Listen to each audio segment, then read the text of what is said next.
myself. I am back. Ish.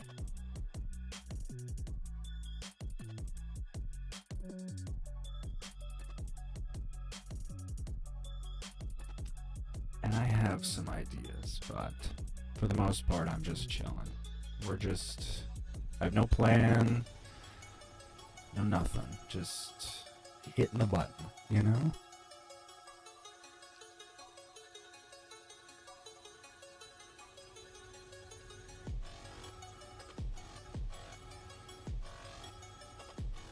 Alex was good. Yeah. I don't know if anybody noticed, but I was gone for a minute.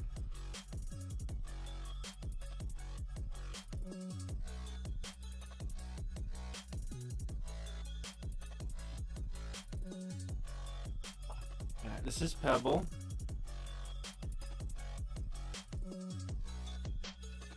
He loves to be held constantly, don't you, buddy? You love to be held. Okay, I'm gonna let you go before you kill me. Do I have a treat for you? Come up here.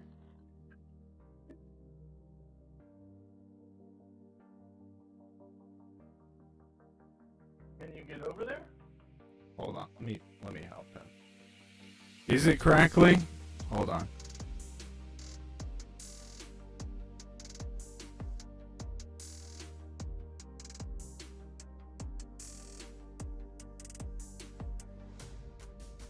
Sounds okay. Dalek. Okay, so that tells me quite a bit. Oh, because of this. How's that? Testing. Exterminate. Am I still a Dalek?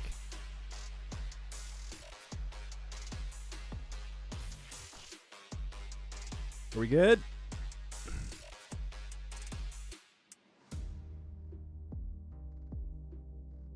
Okay, good. It was this camera also records audio.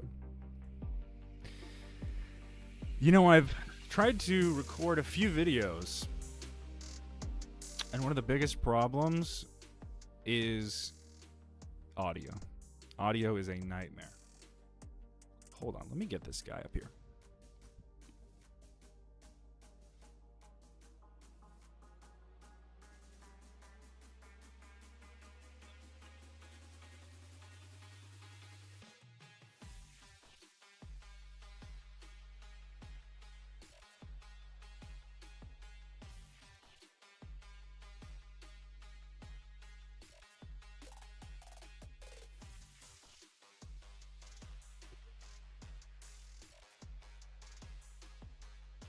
Okay.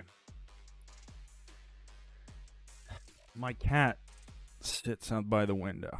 So if he wants to, I need to make room for him. He also doesn't like to do anything without being bribed with food. Recently, I gave him lobster snacks, lobster treats. And when I tell you, this boy, evil in his eyes, lust, the lust that they talk about in the Bible, the greed.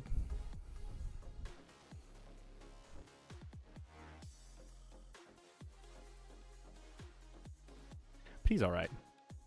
He doesn't do all the bad stuff, all the bad cat stuff. So I can honestly bring further down. I don't know how loud the music is for y'all.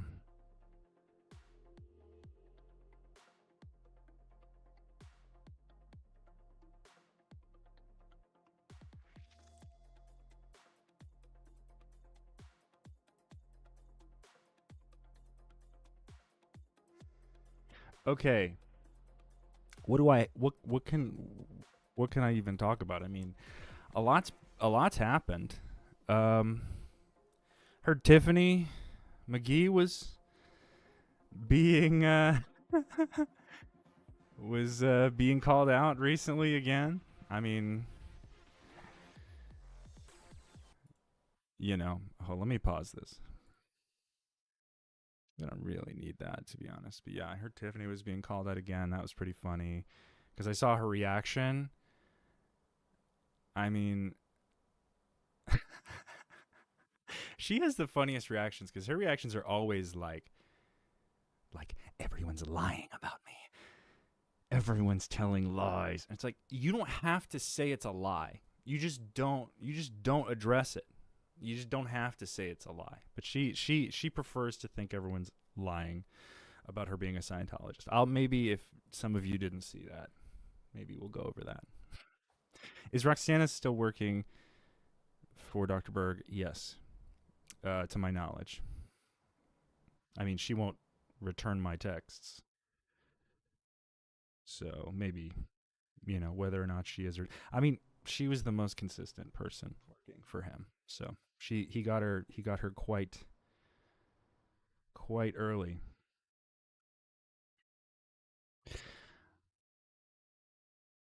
I'm not even going to dignify this topic because it just sort of became like the nature of things, because with AI people are going insane all over the place, and people will make AI photos of you and scam using your name, thinking that like no one's just going to be like, "Hey, is this real?" It's not great. If you do see AI photos of me in the wild, please report them. That's it. That's all. It's just another scam. Do I have any oh, I guess I should say sorry like as a blanket, like apologize in general. Just for my whole, my dad being uh one of the main people consulting RFK on how to destroy our health care system. So my sorry. Uh as a big I don't know if it's my B, like wholly my B, but like my bloodline, the B is my bloodline. It's like if you say my bloodline, I'm saying my B, but it means I'm sorry for the effects my bloodline has had on society. Okay, because it's not great. Uh, and it's really a bit of a tricky web out here. Um, some of you probably don't know what I'm talking about. I have a photo.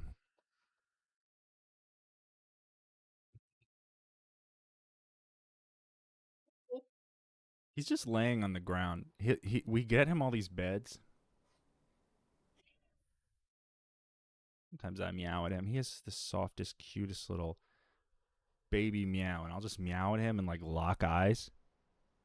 And after a few seconds, he'll meow back at me. Bubba, hold on.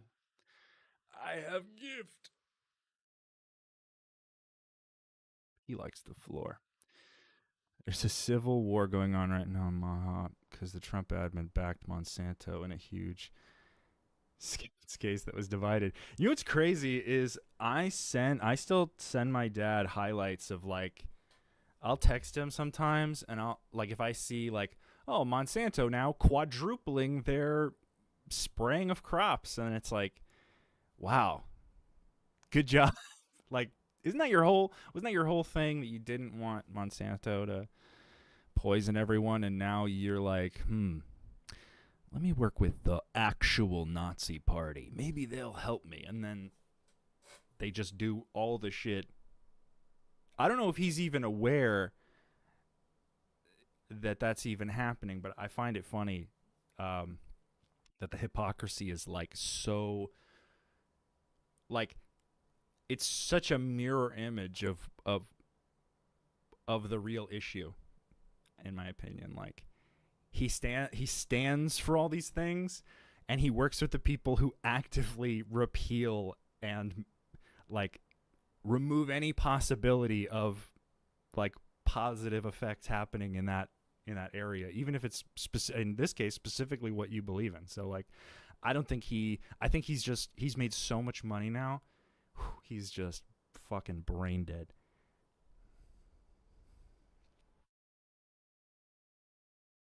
Maybe Eric will give him some auditing. No, I assume everyone who meets my dad is like, oh wow, you're famous, but a psycho. Like people keep their distances still from Scientologists. I think it's like a Scientologist is both dumb, useful, and dangerous at the same time. So it's interesting. Not at large, and sometimes it's not their fault. But in his case, hundreds of millions of dollars a year, and he actively wants to, you know, roll back all science that makes him look dumb. I don't know, man. You get what I'm trying to say. I'm kind of yapping. Anyway, where's that photo? I just had it.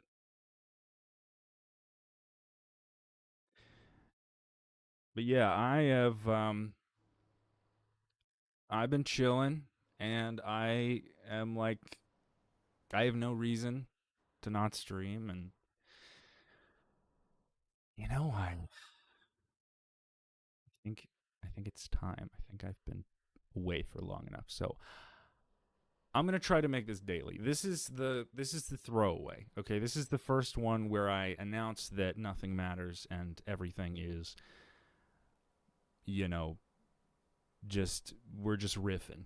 No prepped speeches, no written scripts. I'm just gonna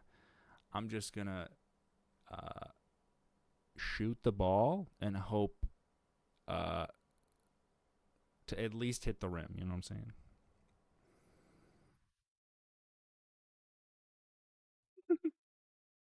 Let me find here. How do I computer pull up pull up this photo of my dad being dumb? Uh, but what have you guys been up to? I mean, Alex, you've been killing it. I don't see anything about you if it's not like correct activism, in my opinion. I mean, there's like a spectrum of correctness and subjective like belief in what counts as activism, but I mean, like objectively, you're doing the Lord's fucking work, man. In my opinion, I think in a lot of people's opinion. Let me tell you, um I don't know if you watch if you pay attention to Hassan Piker. He does this. He started doing this thing where he just wears like business suits in every single stream because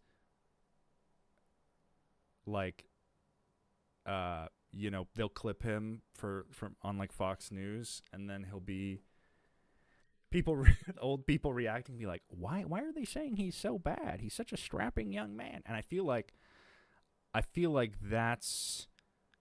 uh that's a real like analog. Like I feel like people would probably take me more seriously if I wore suits. And when I see you in those court or the council meetings or the parliament meetings, I'm like, man, I would sweat my balls off.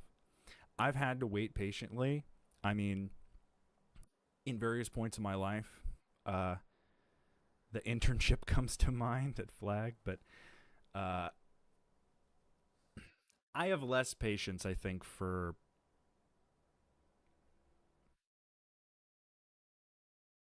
people I know who are going to blow me off. So I feel like that might be. I'm not quite ready to stand on like a city council. Also, what American city council is going to do a fucking thing about Scientology? America has a bigger cult to worry about, unfortunately. But thankfully, they're all moving together. So if we can get like a domino situation.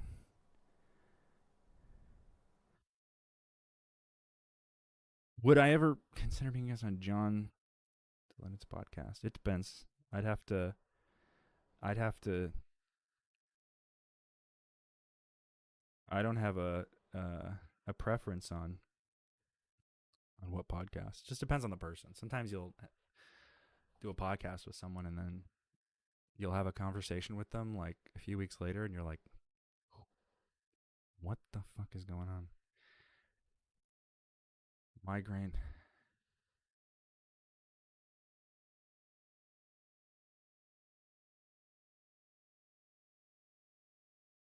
Wearing a suit. 96 is hot. And y'all don't even have. Here he is.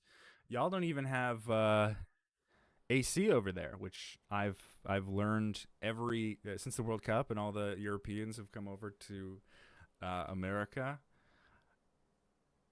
and they feel that AC. I have AC in that window behind me. It's not even turned on.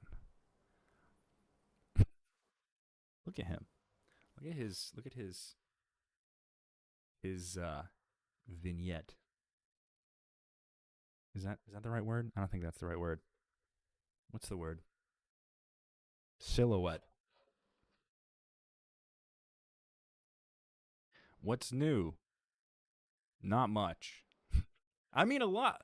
New, it's internal. A lot of the new stuff is internal. I was like, you know, the new stuff is to come. What's new with me will be how different do I seem? I don't know. It's all subjective. Anyway, there's a photo that I am just staring at on my phone because I don't know what to do with it. Email to myself. Sure. Set as wallpaper. Yeah, I want this photo of my dad standing next to RFK as my wallpaper. All right, all right. 90's pretty hot though. That's whew, yeah. But you got the job done.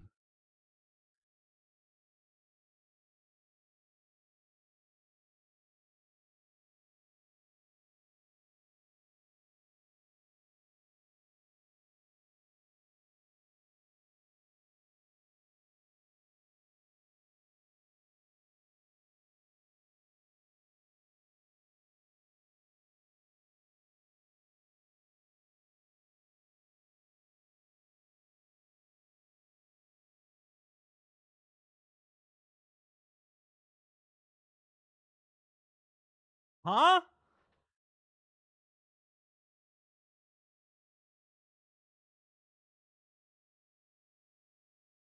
Bro, what did you smoke before tuning in?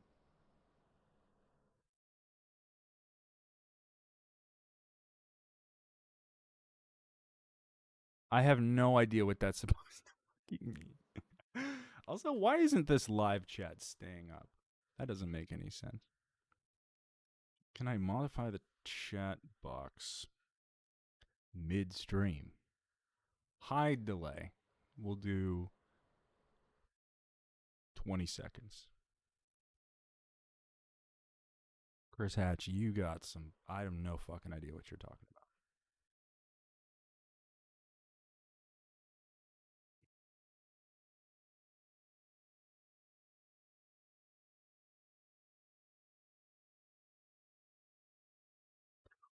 6 hours of podcast. He better be up. He better be very entertaining to talk to. I mean, you know who I'd sit down with 6 hours for 6 hours with?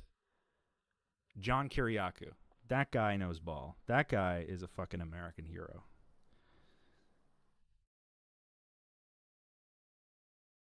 It's so fucking funny. So he's honestly like the goat of, and I relate to him. He's divorced. He's a whistleblower of sorts.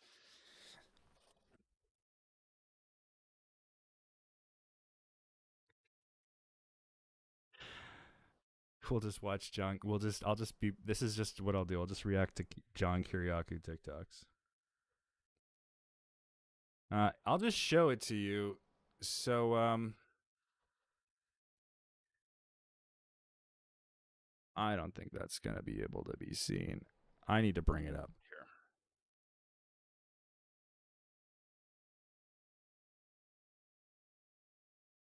here. Email it to myself. Usually, that's like the first thing. iPhones have been getting shit, terribly worse.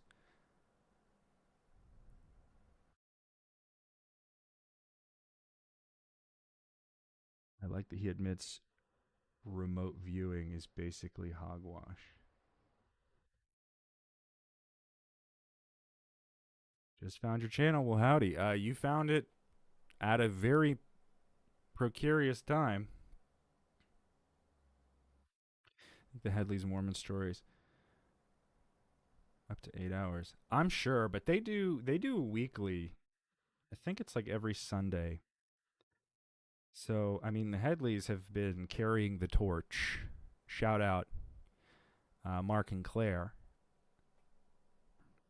Um, they have been carrying the torch like through the trenches, the trenches of whatever became of this community. So they've really just um mad respect to them for actually carrying through and having kids, and Claire writing a book and all these different things that they're doing and setting up fundraising events. It's actually incredible. I could have sworn there was a clip you put out where your mom turned your dad into Scientology. Okay, that makes sense. I maybe it was just the way you put it. Oh, turned your dad in. Okay. What I read was turned your dad into a PG-13 photo of a woman on the computer. Yeah, that was I think it was a report that I found where my mom found a YouTube recommendation on my dad's computer homepage, on his YouTube homepage. There was a video that said like thong workout or like tight jeans workout or something for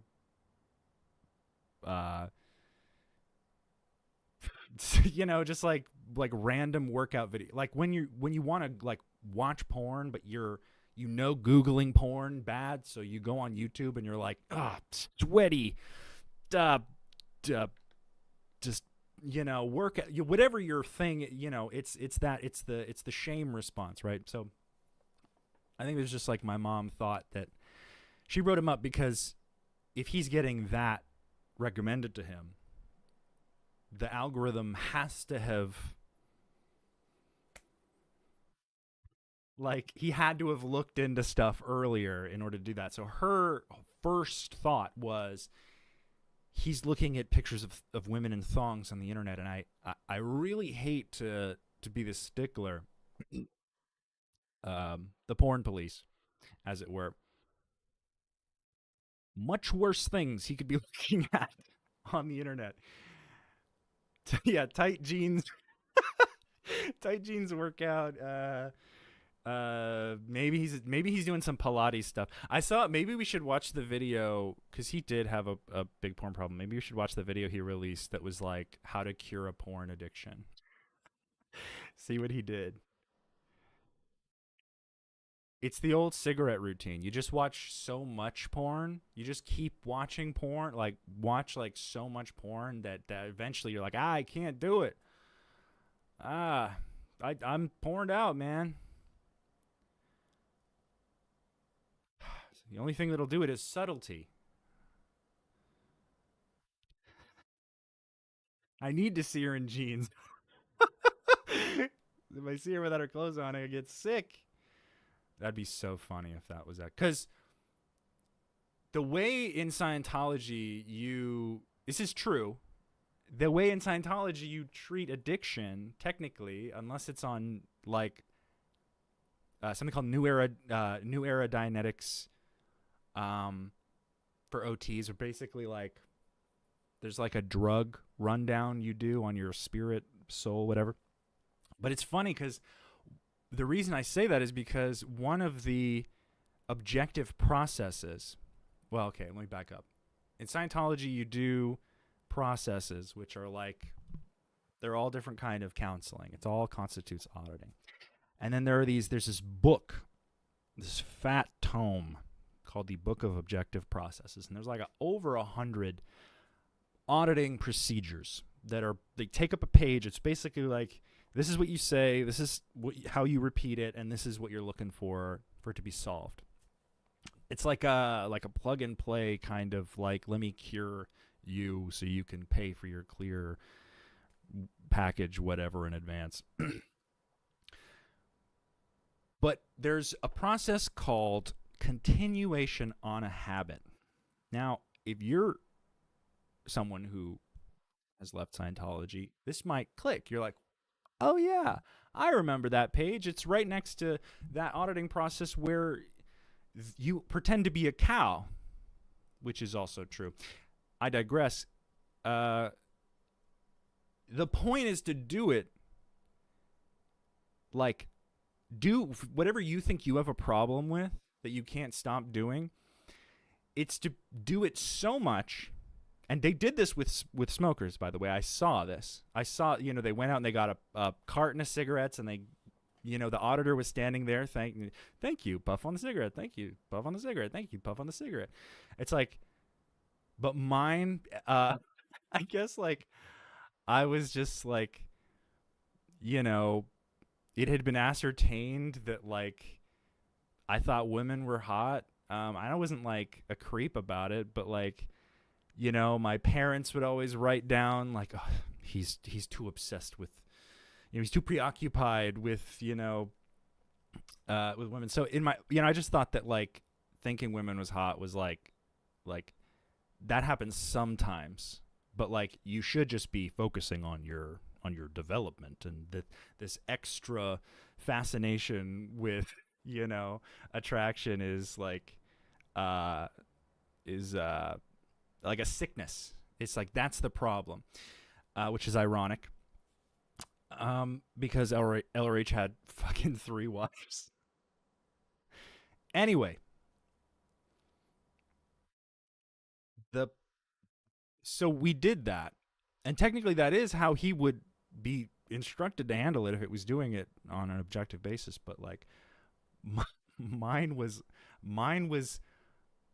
the command, and this was the worst auditing of some of the worst auditing of my life, besides the ones that were, I would have taken security checks and deeply uncomfortable private auditing over this, because they, for some reason, decided the command was going to be look at a woman, and I did not know what I was going to. So this guy was just walking me around the flag building, this gigantic building, whisper, and he couldn't say it out loud, because, you see people walking around doing these auditing things, so they're like, oh, touch that wall, and you're like, oh, he's doing that one. You can't do that with this one. So this guy's just like, look at a woman. Thank you. Look at a woman. And I'm like, okay, I don't like this. So for him, if he felt like, it'd be funny if that was his thing.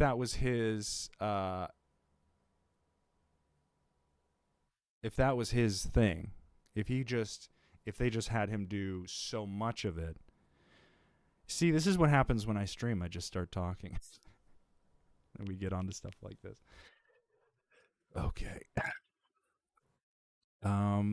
I found out, what else happened since I was gone? We had a couple will they won't they's with Jenna and Aaron, didn't we? I probably shouldn't open that up. But I know that one's will they won't they, meaning like humongous, insane allegation videos that like I'm sorry, but like fool me once, you know? Cuz like the first set we were like, "Oh, damn. We knew it. We knew that was coming." Like, we're here. Let's help you out of that situation. I personally was not a part of any of that. I've never met her. She blocked me before. Aaron told her to block me probably before we even met. But it was funny because like the first time, and then she went back, and everyone was like, "Oh, damn." And the second time, I was like, "I'm just gonna save these videos." Because something tells me, you know, will we get the third set? Who knows? But maybe, I like to keep those in my back pocket just because, like, there's a lot of toxicity still lingering around. I'm not a part of that, but I'm also not gonna be a pussy if you want to just talk shit because a lot of these people don't have anything better to do, or they don't know what's gonna get them engagement. I don't know. I've been sort of like outside looking in, for a bit now. Two people who couldn't be a better fit for each other. I don't agree at all. I think I feel tremendously. How do I put this? The juxtaposition of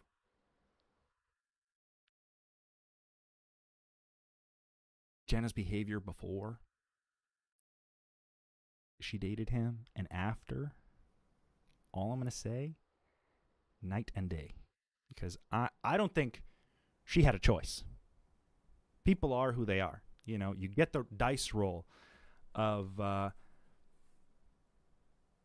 everyone's lives are different. Everyone reacts differently to different stuff. So I can't blame. First of all, I'm not going to blame her fully anyway, because he's a man, and with his history, it's difficult. It's difficult. So I choose to be more hands off. You know, and this came up recently. People who like stay toxic after they leave Scientology. And it's, I've come to understand a few things. You can't save everyone. You can't change everyone. Hell, you can't even change most people. It's just not going to happen. One person, it's very difficult to change most people. But thinking of everyone as totally free agents of their own will, and you get into like the nuances of influence and pressure. She grew up thinking X, Y, and Z. Her values now would be different, so certain things could be leveraged against her easier. It's just, I see the full picture. Now, I don't know the full picture because she has been convinced that that's for the better, that she keeps it all private. Because any action in any direction is going to be like destructive if it's in her personal life. Which I think is a little naive, but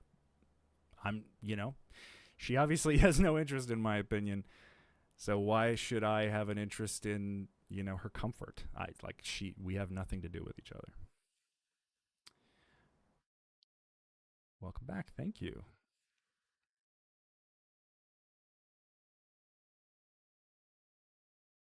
Like, yeah, I'm not gonna like.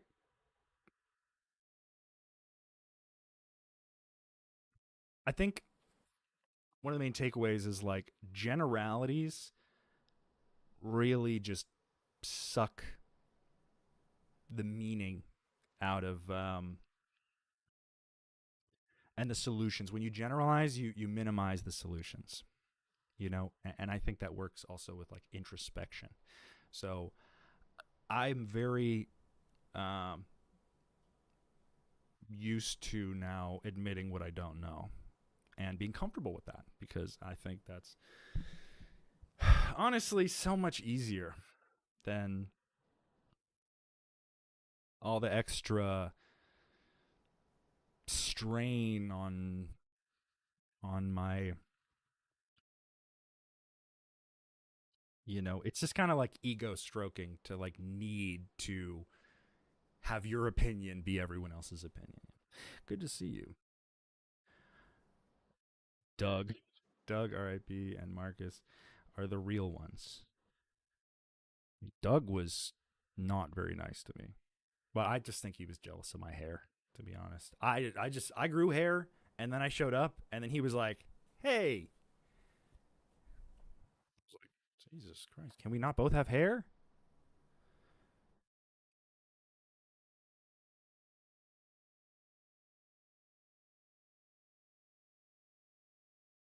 Yeah, but I'd never talked to that guy. He just started calling me a piece of shit on his stream, and I was like, "Oh damn, crazy."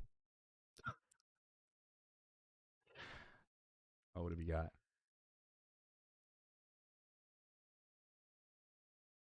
Come on.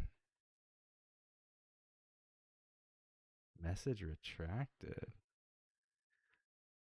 I mean, this is some goofball for sure. Unfortunately, it's never who you actually want it to be. For context, there's a Dr. Eric Berg in the chat. Probably more of a doctor than the man with the same name, to be honest.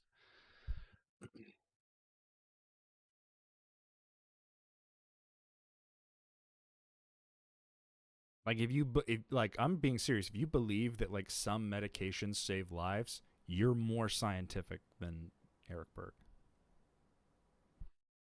Like as a stand, like he can't even cross that bar. He has to like tolerate that people take drugs because he's like, they won't all follow my perfect plan. They're all SPs.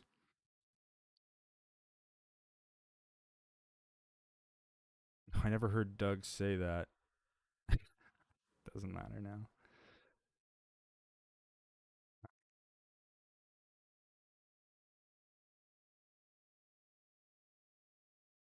The chat, I'm gonna have to change this. Is it the chat hiding? See, I put an overlay,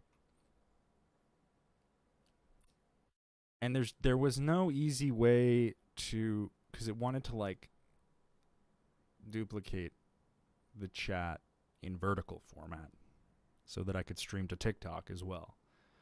Uh, that was a lot of pieces. It just kind of threw everything on the screen and made me do it. So I put that to sleep for now.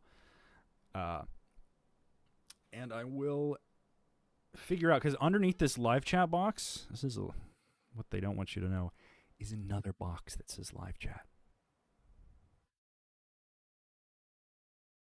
That's what they won't tell you.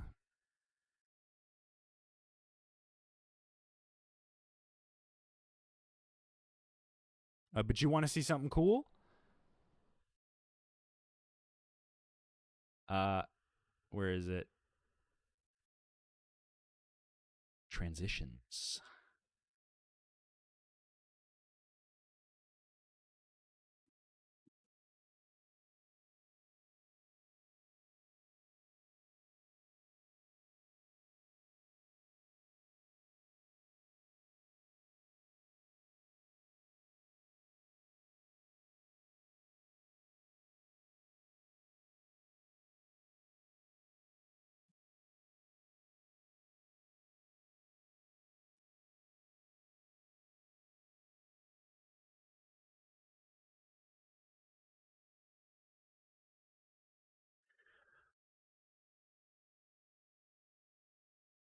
Just chatting.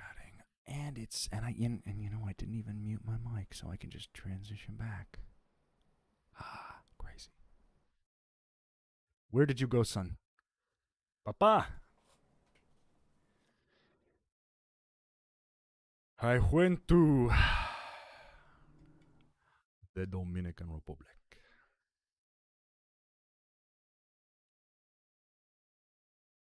Whoa, Dr. Berg, no way. Unrealistic. He would not be talking to his son. he would not be.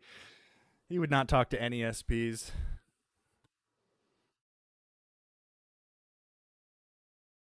Freaking really accentuates the middle part.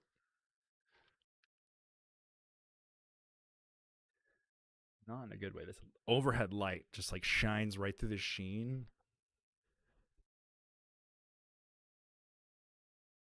I don't have. What do I have? I mean, I have all the old videos.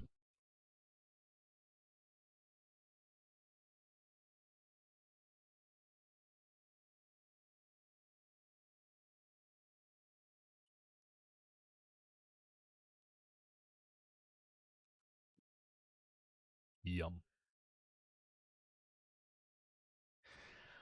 But I just I've been thinking recently. I'm like, man, me not talking about like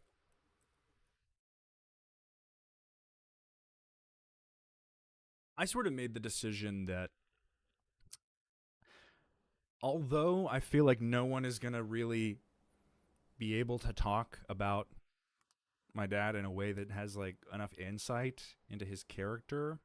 So I have to kind of like keep myself available for that, but I'm not really gonna dignify him as like my main source of what content. You know, Scientology is obviously gonna play a big part because obviously it's the one piece many people can't really get over, and there needs to be something done about it. But again, it's like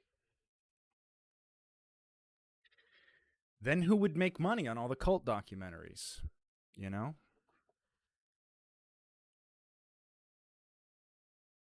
So instead of being a pessimist, I'm going to just live my fucking life. At this point, is it even possible for Dr. Berg to renounce everything? Say that the carnivores is all carnivores all horseshit.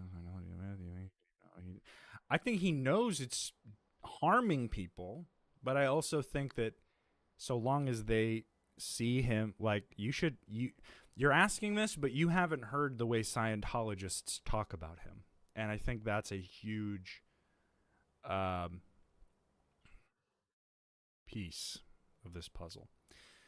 My dad is a very ego driven, uh,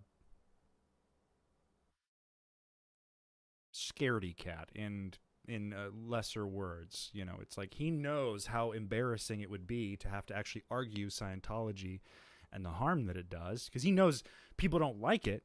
That's why he doesn't talk about it. And he knows why people don't like it. Like he's heard of Lisa McPherson, he's heard of Whitney Mills, he's heard of all these people.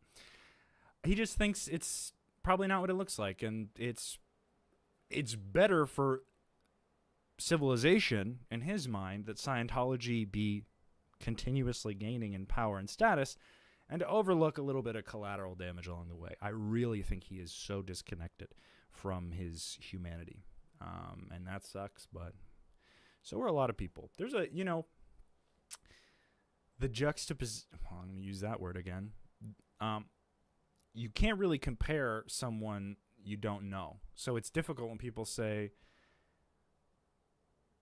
like what's he like, and I'm like, not like you're just asking me to describe a completely different person. Like, is he the same as he is in his videos? No, that's just a straight answer. But then you're asking, like, what does he think about all these things? I don't know. Pressure him to tell you and call him out when he obviously lies.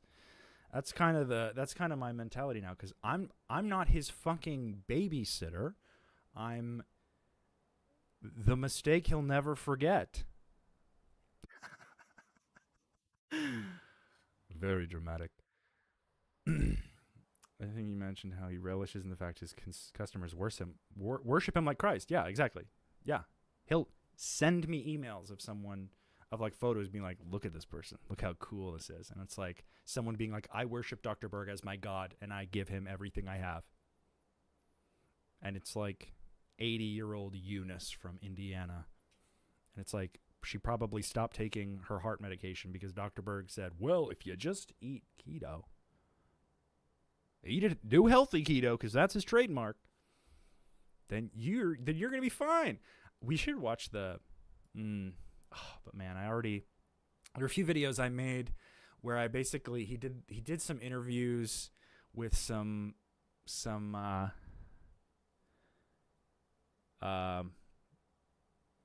the Epoch Times, whichever one is owned by Falun Gong, however it's pronounced. But that's like his favorite thing is like other cult-owned media that's like extremely fascist and right-wing. He literally is the only thing he watches. I mean, I don't know what he watches now. It's like, but I reacted to his videos, and I wrote down notes, and I took extensive notes, and I was recording it, and then some stuff came up. This has been like the longest, like I was supposed to come back like a year ago, and then things have just come up and up and up and up and up.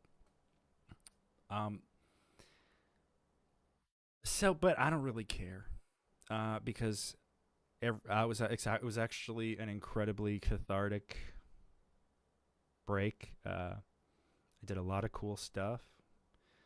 I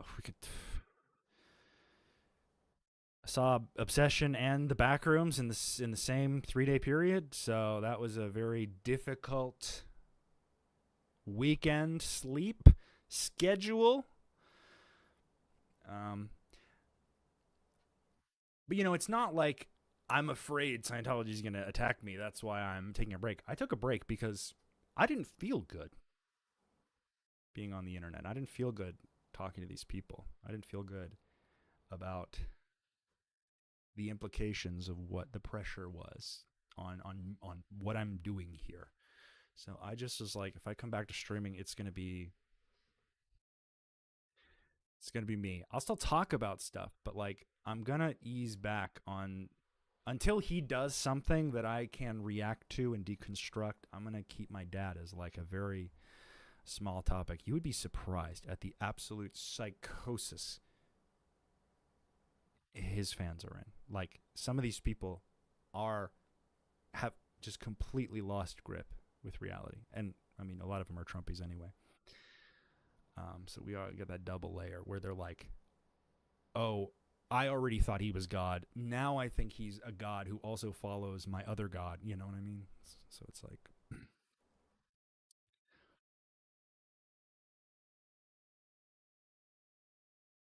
But yeah, I mean, if you have hundreds of millions of dollars and you could take a shit in the yard and sell it for $50, like, why would he stop? What's because it's morally the right thing to do? Yeah, go tell him that. Anyway. But maybe this week we'll watch those and I'll just get those out of the way. I know y'all been itching. And I will scratch to a degree. Y'all gonna keep your hands to yourself.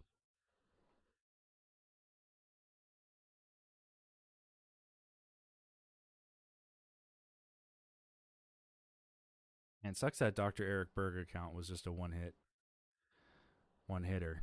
Really thought they had the sauce. I was about to get lit up or something. Was it to make me sad, or was it like a funny haha? Because you have the account name, so I just want to know if like this is what the connection is. Just a logistical understanding. No, and again, I'm gonna just say this in vague enough words.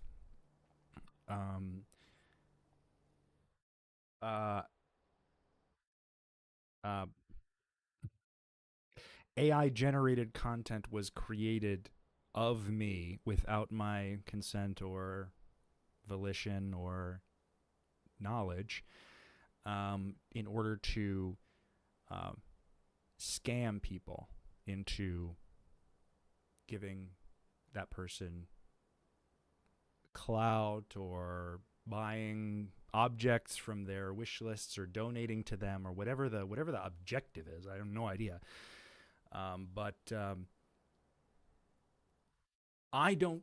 I am personally against generative AI for so many reasons, and would very much appreciate if you see any images of me that you're like, "What the fuck is that?"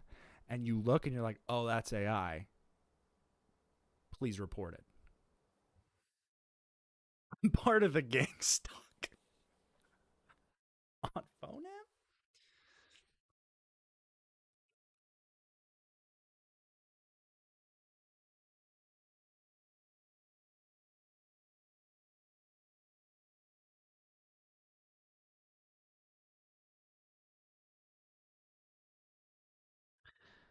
That's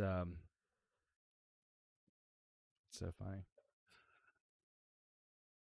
Well, they've been pretty quiet. I mean, I look into it. You know, it's funny. The people really go out of their way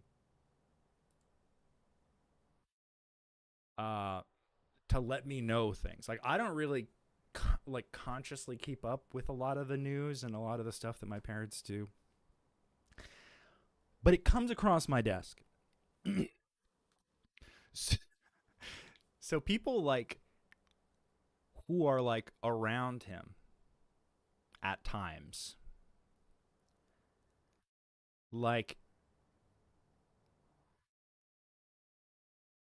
let's just say I got people everywhere. I got people looking in every nook and cranny. But like it's funny cuz I like the more I lose interest in like playing this game that is just, you know, agitation begetting agitation and like back and forth. He d- Oh, that's cute. He didn't abuse you intentionally. Okay. So he abused me on accident. He accidentally broke down my door trying to kick my ass. He accidentally trafficked me for a cult. He accidentally um, tried to attack me when I exposed him for giving millions of dollars to a cult. Your definition of accountability seems to stretch as far as you're comfortable or you need it to be comfortable. Yeah, you weren't listening to a single thing I said. Like I'm sorry that I ruined your keto guy. I was just past. I was just saying like people want me to talk about him still these days, but I'm gonna like veer away from that, and then here you come being like 60 something is again. You're just like you're not doing anything. You're also like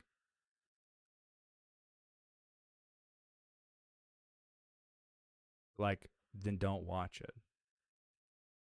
Like this is the only time I plan on really talking about it.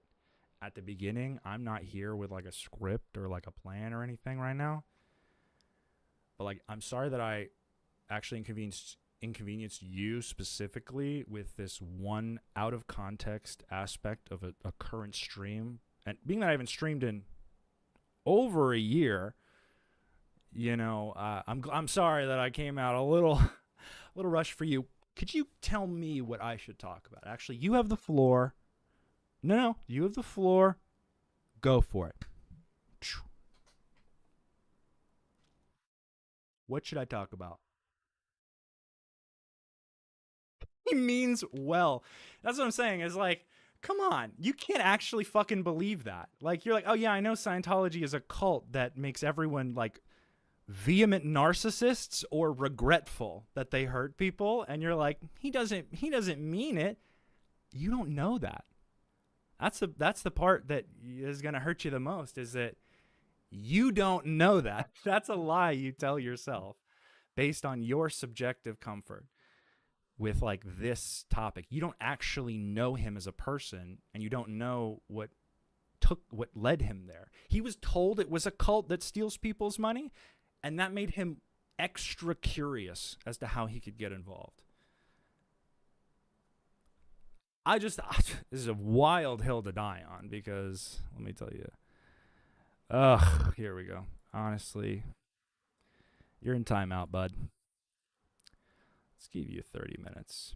He'll probably log off between that. Honestly, it's just so fucking annoying. How often do you get schizo meltdown viewers like that? Just about every single time. And I found out there's a big, you just have to internally, or I have to internally, like, remind myself that these people are not interested in hearing my opinion. They're interested in reacting to what I have to say and then trying to tell me why what I'm saying is wrong, or like, you can't take anything I say for face value, because where are you going to fit in the fact that you don't like that I burped halfway through a video? You know what I mean? Like, none of the core messages seem to get through to certain people because I don't think they give a shit. Not everyone, but like a good chunk of people. And it's like, yeah, I'm not your, like, if you don't like that, I'm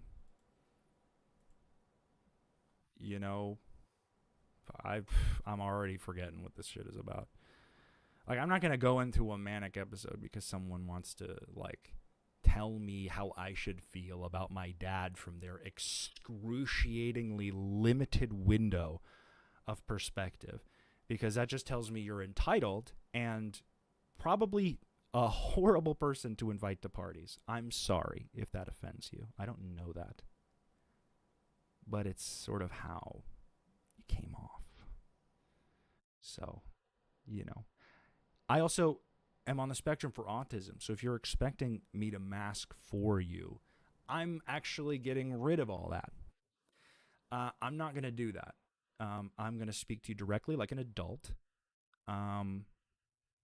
who knows more about this topic than you specifically. Yeah. Do I think that guy was mentally deranged? I don't care. There's a spectrum of derangement. It's just annoying. It's just normal annoyance. I'm gonna make it. I'm gonna react maybe a little more dramatically in the beginning, but it's sort of my affect. It's either flat or like emotional based on my how I feel, what I'm reacting to. You get it? What are your absolute opinions on his mental health? Well, not great. Not great. But not bad either. Somewhere between those two. But yeah, Scientology, I heard recently tried to do like what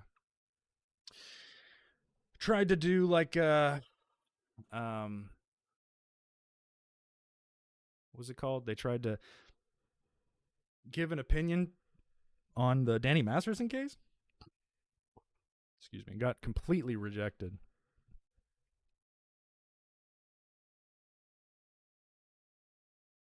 Realize I don't really have my. There we go.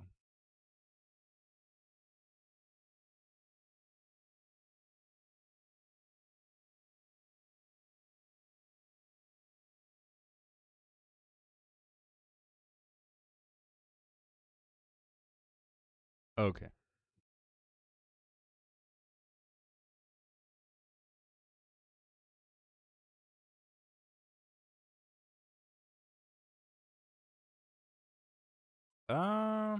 Shit. What can we talk about?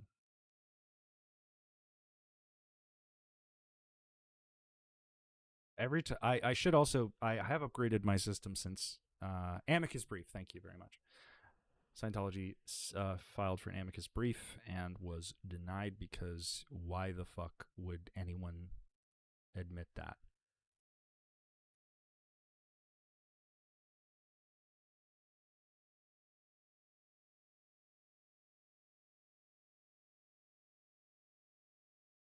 Supreme Court.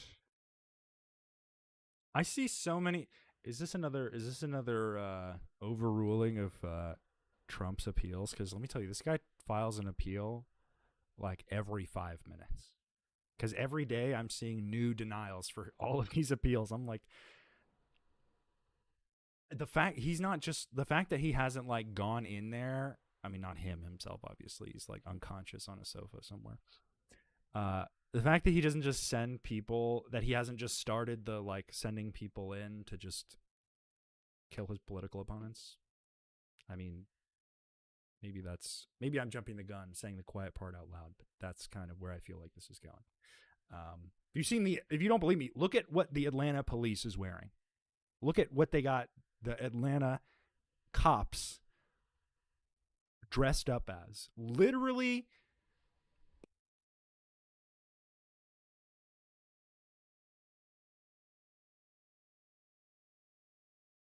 I'm pulling this up.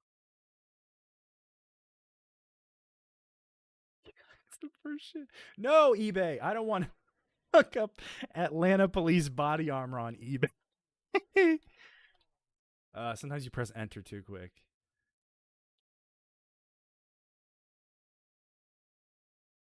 Like, how do I? Let me show this. Let me see.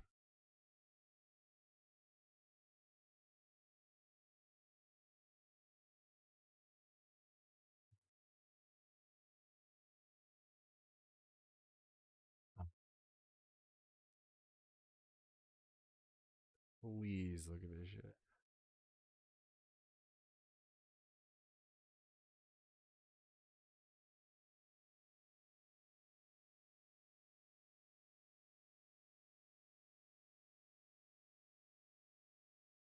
Look at this fucking buffoonery, dog. Look at this. Look at this. Look, boy's got the frickin'. Oh, can you not see? Hold on. Hold on.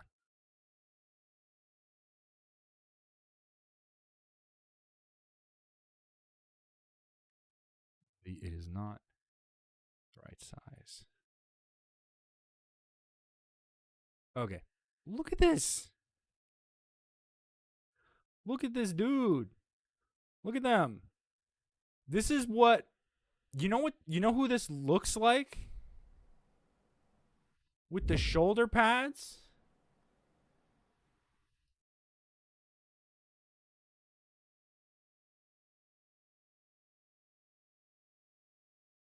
Hold on. I got it. This looks like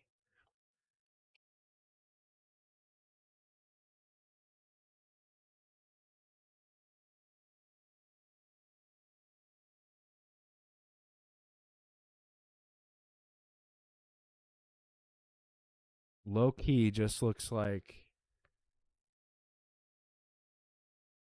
this. Where is it? Like Wesley Snipes from Demolition Man. Oh, of course, that had to be the smallest photo known to man. That's literally the same thing. I'm not even joking. And you can tell because I'm showing it to you. That's the same thing. You can't convince me that's not the same shit. They were like, Atlanta Mayor was like, piece of fire, actually. We could look cartoonishly fascist, like fascist and goon, like goon coded, like Bond, like not even. It's like lackey outfits. I was gonna say lackey core, but then I'm using a lot of. Now I'm getting into the brain rot talk. Did you read how Grant Cardone crossed the people in the MAGA sphere and is being investigated? He's been being investigated for like a million years at this point.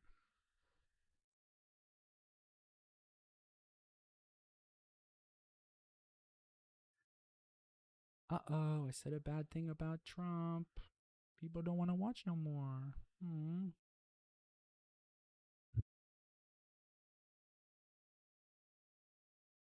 That's sad. I'm gonna cry a tear of sadness.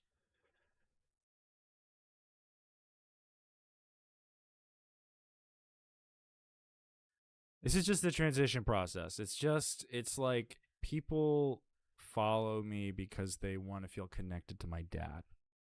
Some people, I'm not saying everybody. They want to feel connected to my dad. They want to have some secret insight that not makes him feel like more connected to him,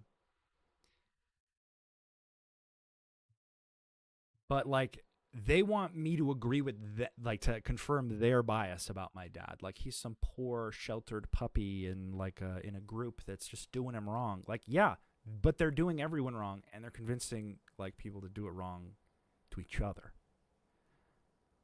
But you see what happened. You saw what just happened, right? I'm not crazy.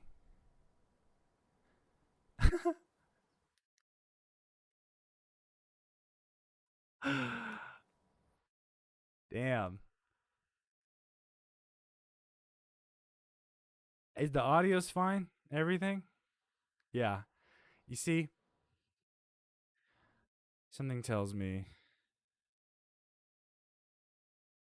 But that's I mean, it's just so there's a lot of bullshit happening. And I'm not going to be a political commentator, although I have comments on politics. I'm not like you're not going to get it in the nicest format from me. Okay? I'm a little too woke. I'm a little too woke to give my opinion online too frivolously, as you can see. Whoa! Look at that. 0 concurrent viewers on YouTube. You think over half of my viewers are Trumpers? I think more than half of Dr. Berg's supporters are Trumpers, are Trumpies. So I think like you have to be like uninterested in what the actual science says.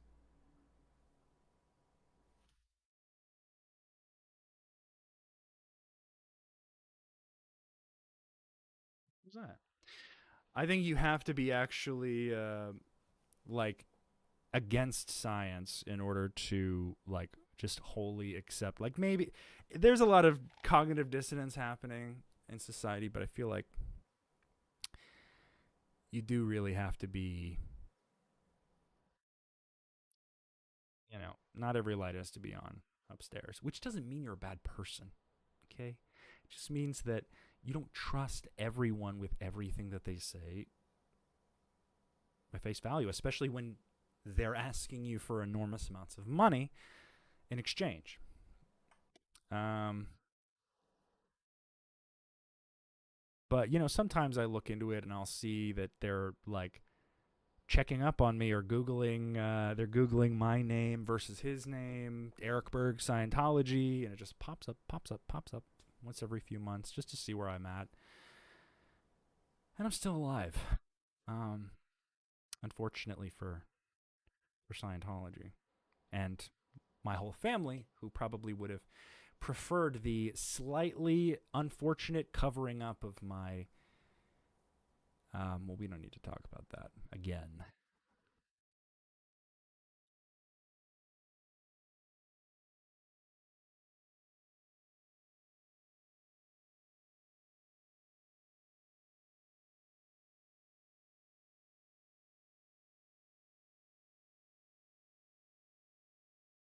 Bobby Parrish.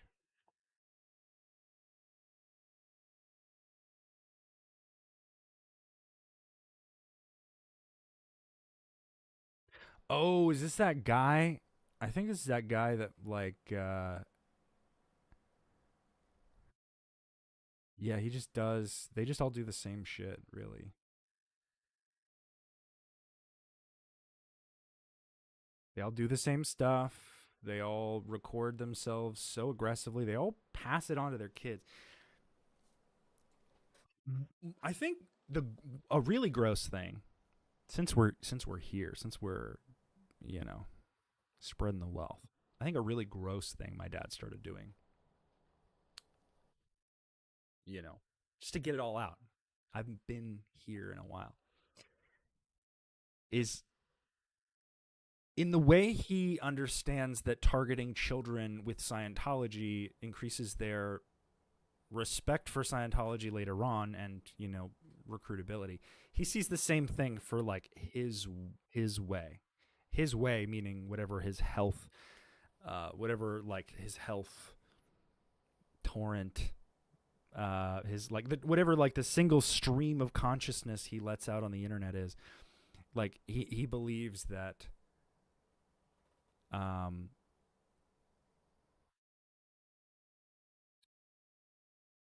he can recruit.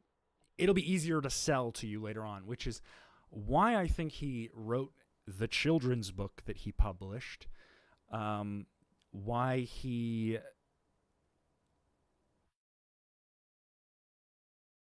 owned, why he decided to write a children's book and think that it wouldn't make him look really creepy in hindsight. Like, I feel like a lot of people are going to come around on that because, I mean, he drops his grandchildren's government names, which I think is a little fucked up. Because you didn't need to do that. But it's also like such a hollow concept. You're teaching kids who are going to be fed what you feed them for the next 10 years, like why it's good to eat healthy foods. Those books exist. You're like a scam artist and you're trying to reach kids. Those two things, really gross. Also, you're a creep. So, I mean, he knows what I mean. So it's like, I just don't like him. In how, like, he's not just doing one thing. He's not like, man, I really wish I could talk to you about this. It's like every single piece of his life is dedicated to enriching himself at the expense of anyone in his way. And now he's done it. Now he's hanging out with as many scam artists as he wants, and you know, they're exchanging notes on how to defraud the American public and how to, you know, strip the American mental health apparatus of all of its scientific basis. And, you know, obviously I don't think any of that's going to last because, well, look around. But it's just,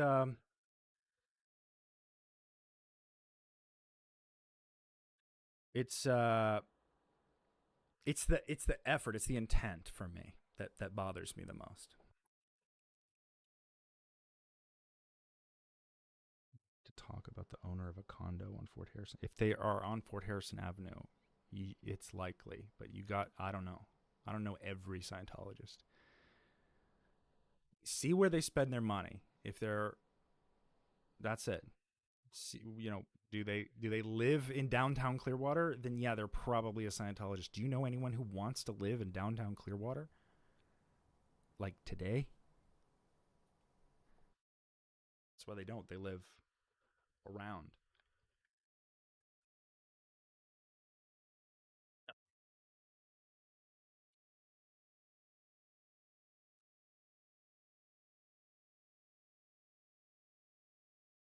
But it's fine. Honestly, so it's basically I want to remove and get rid of as many of my followers who are like far right and who like as possible, like as humanly possible.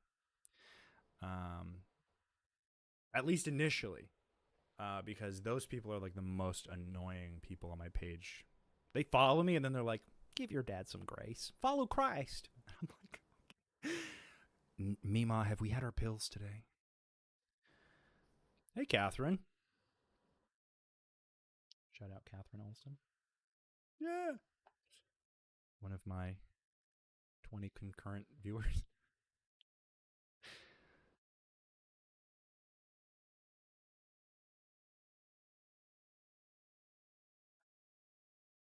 Oh.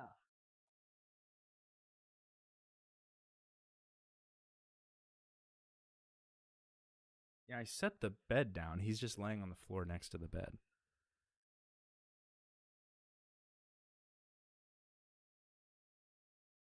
He's staring at me. He's doing that thing where he lays on his back. Uh but it's a trap. He doesn't he looks like he wants a belly rub. I've learned this is a falsehood.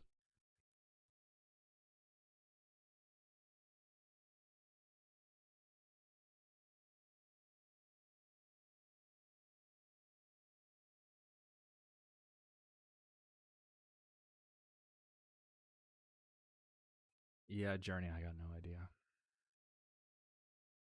Um, you know, if it helps, uh, it's probably.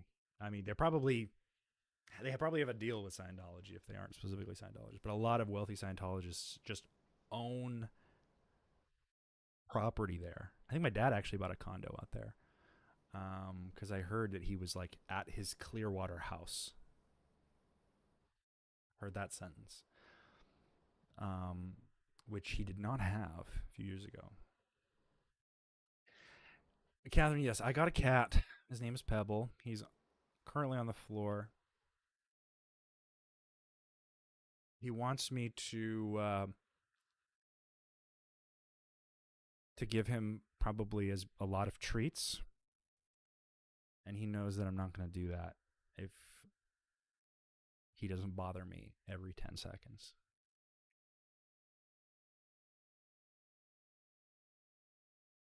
He's not. He's a sweet boy. He's a sweet. He's a sweet boy. If if the streaming thing goes good, I'll get like a separate place where he can go, and we'll have another camera. We'll get another camera, and we'll have the Pebble Cam. And if you donate, you can switch to the Pebble Cam, or have it.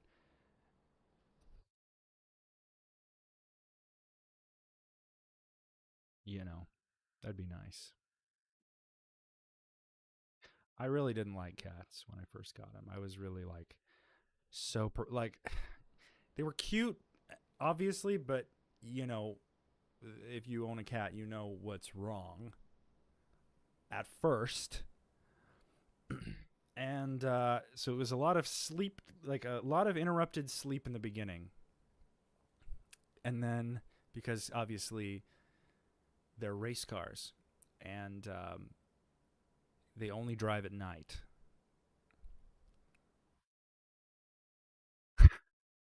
Donate to Pebble. We have his. He would be very happy. He does not like clothing yet. We have put him in clothing. So does this thing where he like folds back one of his wrists to make it look like he only has one hand, and we call him a Vietnam vet. He does it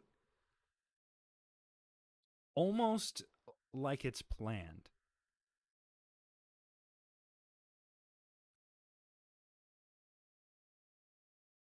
I'd show you, but I'm gonna rip the USB cable right out of this fucking camera.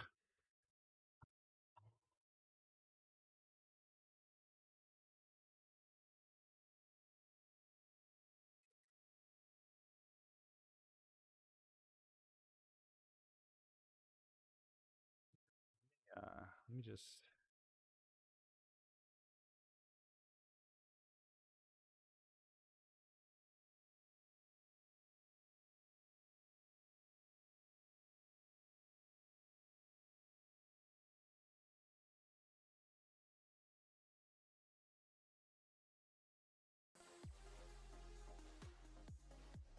Can't tell how quiet that is, but I just want like a medium ambiance.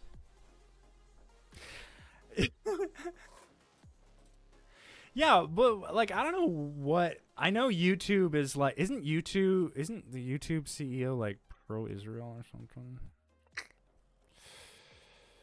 Oh, maybe that's why they have me. They know what videos I'm watching. They know my algorithm.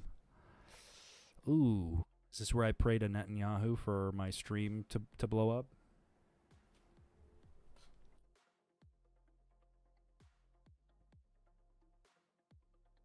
Please, everything's good here. I am doing such a good non-political stream, and I have no thoughts whatsoever. None.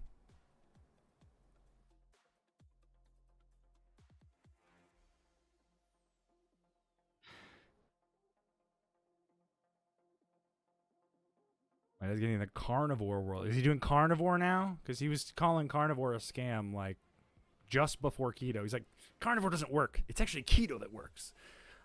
Keto was a mistake. It's actually carnivore now.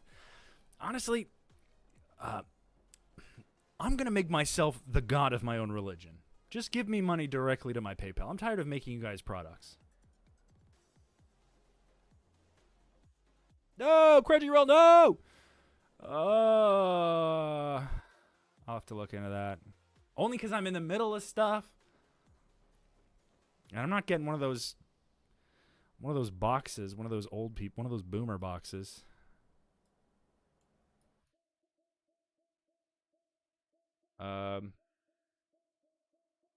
Do I ever stream on TikTok? I can. I haven't since I first made my first video on TikTok about Scientology. It's just like TikTok was so weird. Like when I let me turn this down for me.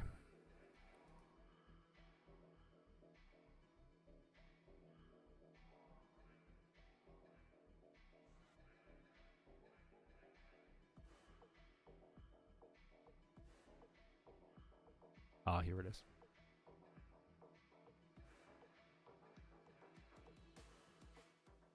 Okay. Oh, it's just my main music. Okay, cool.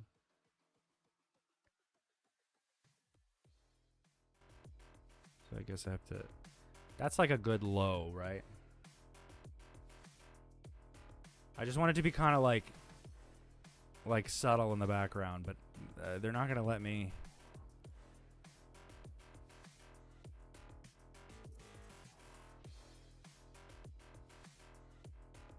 Wonder if certain Berg fans just straight up give him cash donations to some Patreon fund. Doesn't he stream on like Kick now? Like the place where all the Nazi pedophiles stream? Cause they're like, Dr. Berg, you can't keep saying that you can cure cancer. You simply can't. And he's like, I don't want, you're censoring me. And they're like, and then every piece of shit was like, does he know that he can do whatever he wants on Kick? And he's like, oh, I might. He had I don't know if this was like an official account, but there was like this Dr. Berg Twitter account that was trying to like rage bait me. And it looked official. It looked like he was like the guy in... Malaysia or whatever, who's like posting everything with Malaysia. They do this thing where they'll like upload Dr. Berg videos in different languages, and they'll do the little like captions. They'll do the transcription, so spread the wealth to my country.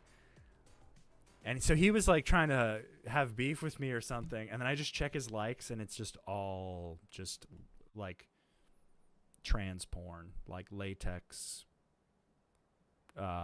just the most very graphic things I've ever seen. Not that there's anything wrong with that. Okay, don't get me wrong. But maybe if you're going public, you want to... I mean, we know why Elon removed the likes. If you were dying on the side of the road with an arm ripped off, would Dr. Berg pick you up and drive you to a hospital? I mean, he'd probably be one of the many people who called it for an ambulance. I don't think he'd stop the car, or if he did, he'd try to like record a video of himself. I don't know, like Scientologists just become clout goblins because they feel like they have to be. Like they think attention is like married to success in every scenario. I think that's just a little naive if you're a narcissist. Like it's also like not good tact. If you're like trying to relate to people or I don't know, be helpful. But that's a hypothetical I couldn't give a certainty on. I mean, but you're gonna find a trend of like, I'm gonna give you probably either the goofiest or the most logical answer. Because I do like this one. It's bouncy.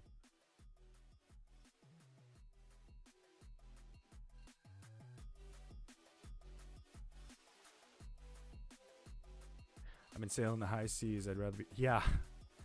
Yeah, I think because I have a few. I also I've been reading more, and that's been difficult because growing up being like forced to read like cult stuff really just made it difficult to read for pleasure. Okay, I can read very quickly, and I know a lot of words. It's just the sitting there, and I have like autism, ADHD, bipolar. Not a great mixture for like sitting down and having. It's like I'm designed to need habits, but also designed to break those habits.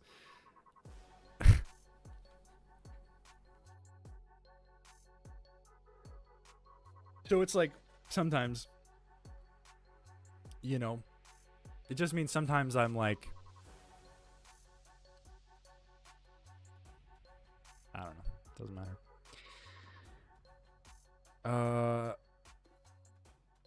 What was I saying? Because I was gonna respond to you.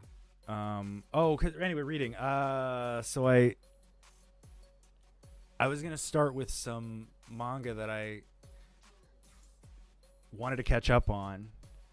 And then I realized Berserk is like 40 books. And then I was like, oh.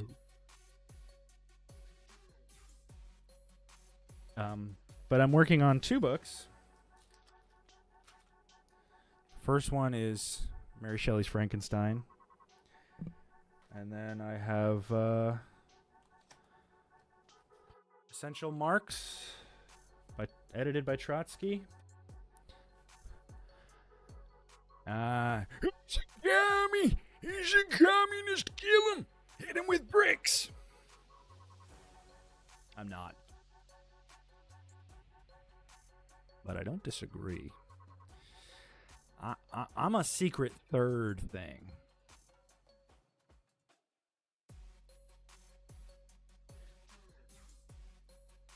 Well, on a scale of 1 to 100, first of all, that's not math. That's how shocked would you be if one of your siblings left? Actually, okay. How shocked would I be if one of my siblings left Scientology, and would I join forces? Well, that's not really a question for me then, is it? Because he would be joining what I was already doing. So I'm thinking my brother is probably at least more likely, I think, that he'll leave. I don't think my sister can financially afford to leave. It's just my assumption. She hasn't really reached out to express otherwise. But I'm assuming they're both very well taken care of financially now that I have left. Which is good for them, I guess. Yeah, they don't really have a reason to leave, though. They don't really have a reason to why would they leave? They have their direct access to millionaires, and they'll be set up if they want to go anywhere. I mean, when I knew my sister's yearly mental breakdown was just solved by her being shipped off to another city instead of actually anyone giving her resources to help her. It was just Scientology hasn't fixed you yet. Her I feel bad for, but it's tricky. W commies, yeah, hell yeah. W equity. W feminism.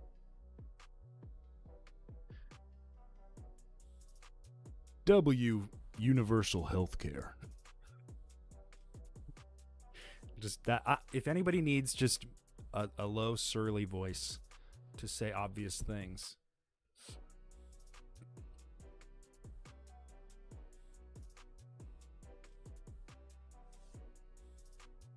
What if my sister would benefit from Effexor? Honestly, I wanted to tell my sister to take what I'm taking, because when you're in Scientology, you're like, oh my god, psychiatric drugs will make you go crazy. But it's a lot of these drugs aren't even some of these drugs are like meant for other things. Like this is one of the like most common bipolar medications is just a anti-seizure medication.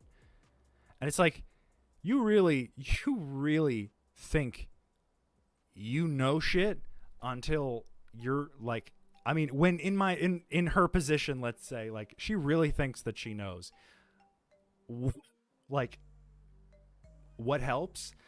Tell you, she took 2 Depakote in the morning.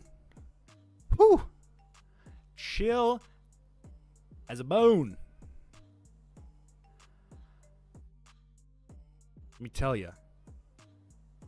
Before oh god, they're gonna clip this. And we've heard from Ian as he's on psych drugs now, like we guessed. Next he'll be getting electroshock. Yeah, bitch, maybe I will. Still be less crazy than you. It's my mom I'm talking to. It's the most conversation we have in years, honestly.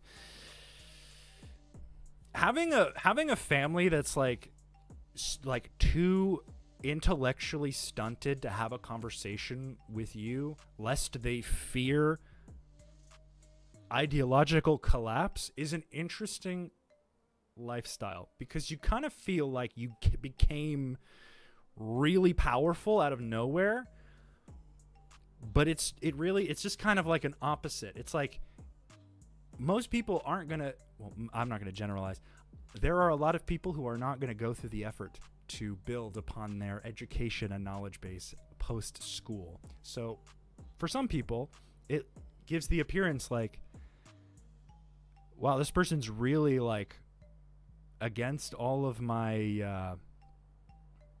advice. But it's like, no, you've just like made an effort to see that what they're like. I mean, in my case, I was doing exactly what my sister was doing.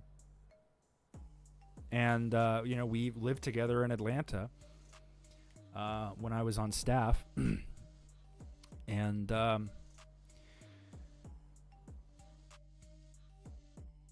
I mean, neither of us were happy, but like, she was convinced that like, if you keep forcing it, at some point, if you keep burning that candle at both ends, one day you're going to manifest a whole new candle, and this candle is going to be the best. But unfortunately, everyone is different. And, I could have a manic episode where I could be like super productive.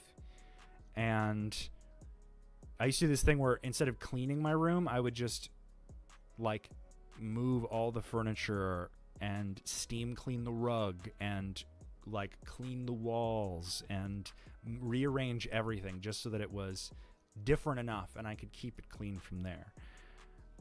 But like, I now have a definition for what that state feels like, and I can have self-awareness like, oh, I'm feeling a little manic right now. Maybe I shouldn't just say everything that comes off the top of my head like it's fact or it's how I actually feel. She doesn't have this, and neither do my parents. So they have that and the delusion that they are immortal space soldiers with... I mean, my parents don't. Because once you get to OT8, they kind of retcon the whole everything you did in the past. So I'm speaking for my sister exclusively. Because now my brother's OT8. So he got the whole like, oh, by the way, your past lives are not yours. They're your body thetans. And now...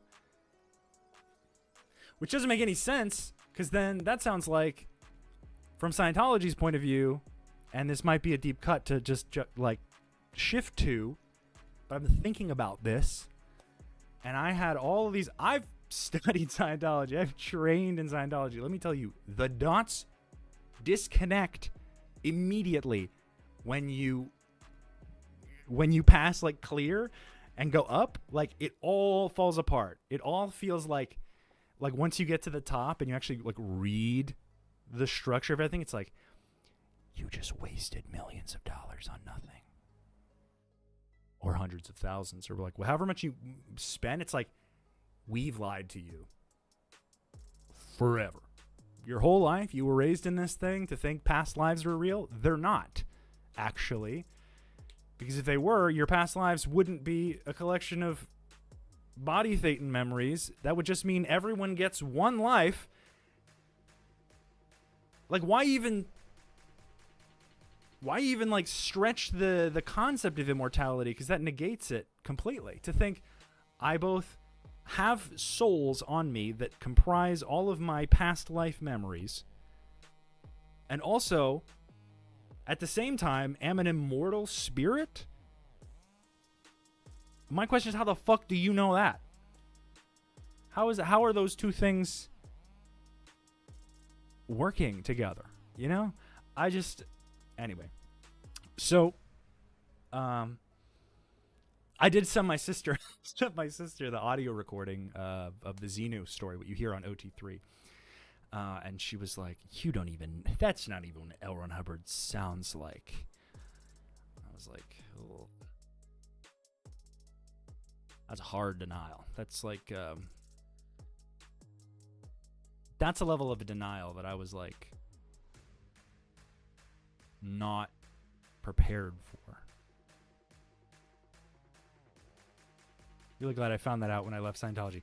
Yeah, that would have sucked. Man, to spend all that money on this seemingly logical story just to find out that, like, every piece you pay for contradicts the last. Because at the end of that, if you allow that to go on mentally, it can just then be anything David Miscavige wants it to be. And you'll be like, yeah, that probably makes sense. Yeah, L. Ron Hubbard would be okay with that. Yeah, that makes sense. O.T. Postowitz.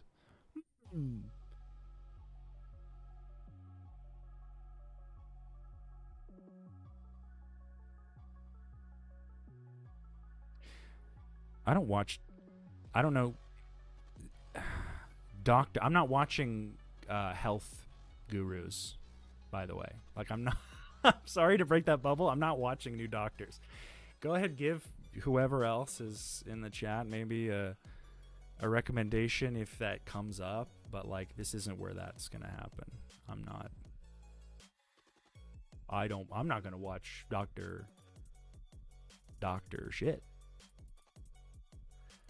I watch a lot of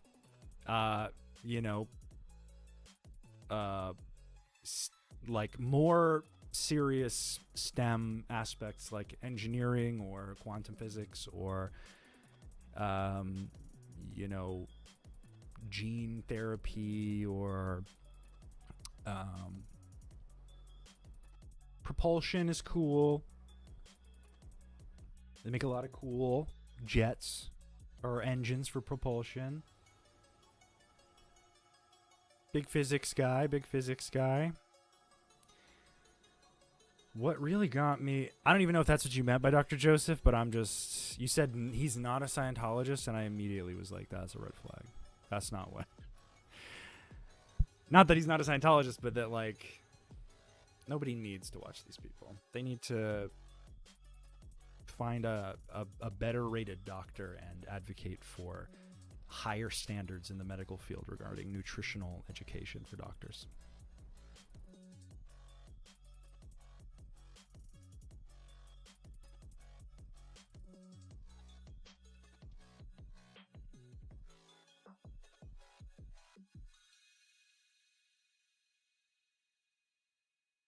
Heard something. My neighbors be slamming the door.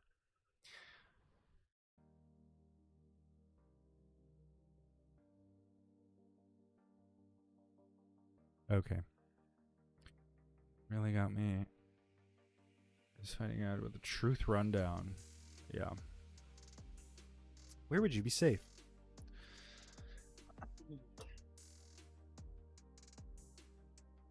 You know, I made a TikTok about those about first the Scientology speed running. And then the Scientology, like, TikToker trend that was happening. And just watching it just brought me back to this, like, really weird place where you show up every morning on staff and like, you know, you kind of just, you're mentally preparing yourself for this. Like, I'm going to be made to do call in again. Like, how am I going to get out of call in? How am I going to get out of doing letter writing? How am I going to get out? Like, you're literally like, someone's going to make me do this and I'm going to have to do it, or, you know, but like, I know that if I was there, some motherfucker would have put a phone in my hand and been back. Like, if I was still in Atlanta, still on staff, they would have been like, Ian, you're good with cameras, right? And I've been like, because they had me doing the photography for all the events. But yeah, that would have sucked. You know, RIP to your local staff member event. Photos I see. Whew. Shitty job, terrible job, depressing job, honestly.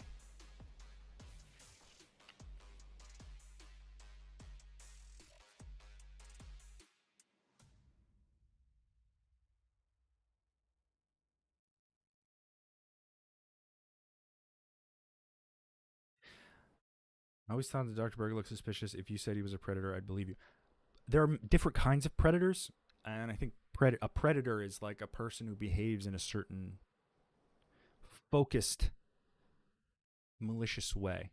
You know, I've locked in on something that I want to take, own, possess, steal from, you know, take from this in some way and satisfy me. That's what I see as like a predator. And resistance is met with aggression and, you know, whatever else is like needed to dismiss objection. And Scientology, being very good at dismissing objection, you can kind of put the two to, you can, it's what he wants that he will prey on to get. And what he wants from you is your money and your praise, if he can swing it. But the praise kind of comes with the cult. The praise comes with the public affirmation, and then people just kind of say, well, man, everyone's fawning over this fucking guy. Look at the number on his YouTube profile. That means value for him. That means his smile is genuine. And that means I know everything I need to know about this person. Who's a Scientologist we would be shocked to learn is one? What if I told you Cesar Millan, the dog guy, is a secret Scientologist? Would that blow your mind? Because that's when I found, I saw it in the wild. Because sometimes, if you follow me on my socials, you'll know this, but sometimes I will expose, Scientologists, influencers, less recently, so I'm sorry. But I'll expose celebrity Scientologists by finding them in the private Scientology Facebook group.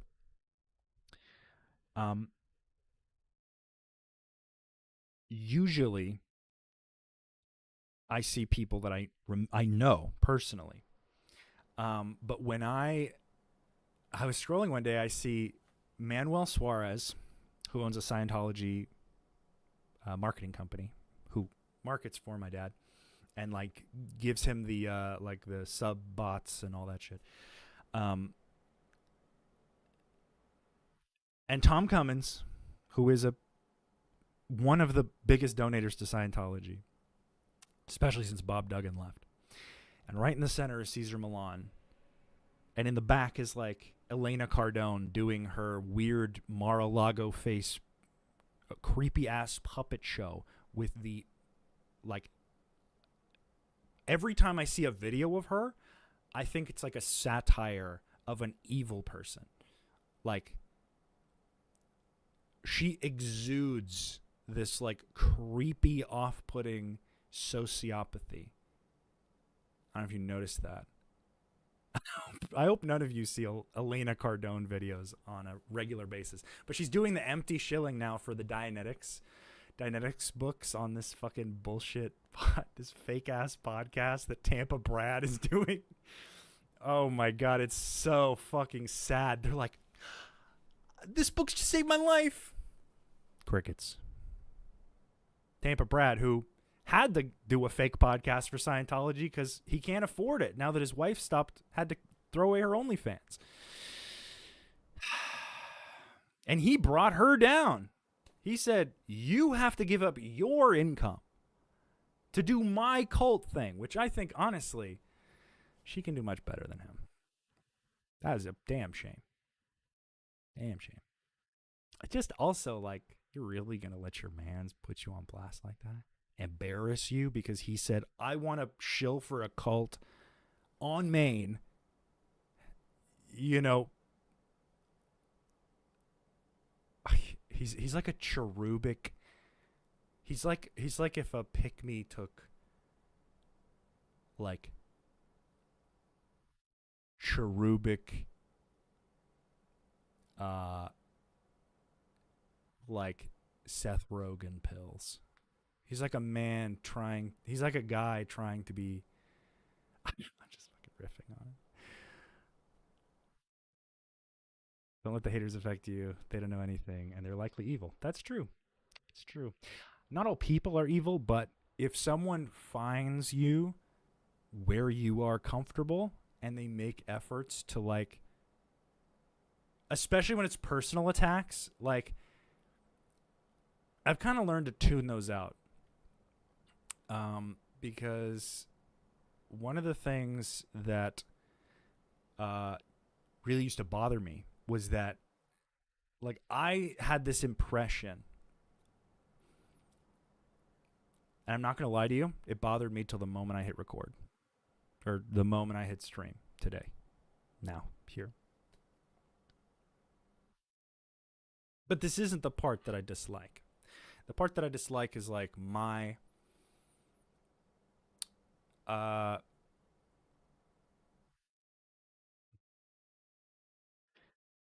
it's my needing to feel like I can please everyone, or that there's like that I have to find my audience with my content and not just make content how I need to make it and let the audience find me. And I think that was some advice I got recently. And so it's just been kind of a build up to that. I have my own anxiety and my own problems, and but let me tell you, some of these people are losing it. So just kind of keeping myself grounded, being like, I'm pretty sure I'm not crazy, but I'm going to evaluate. You just got to check with yourself. You know, you got to be like, is this great? Am I manic right now? Am I doing good? And you're like, yeah, pretty much.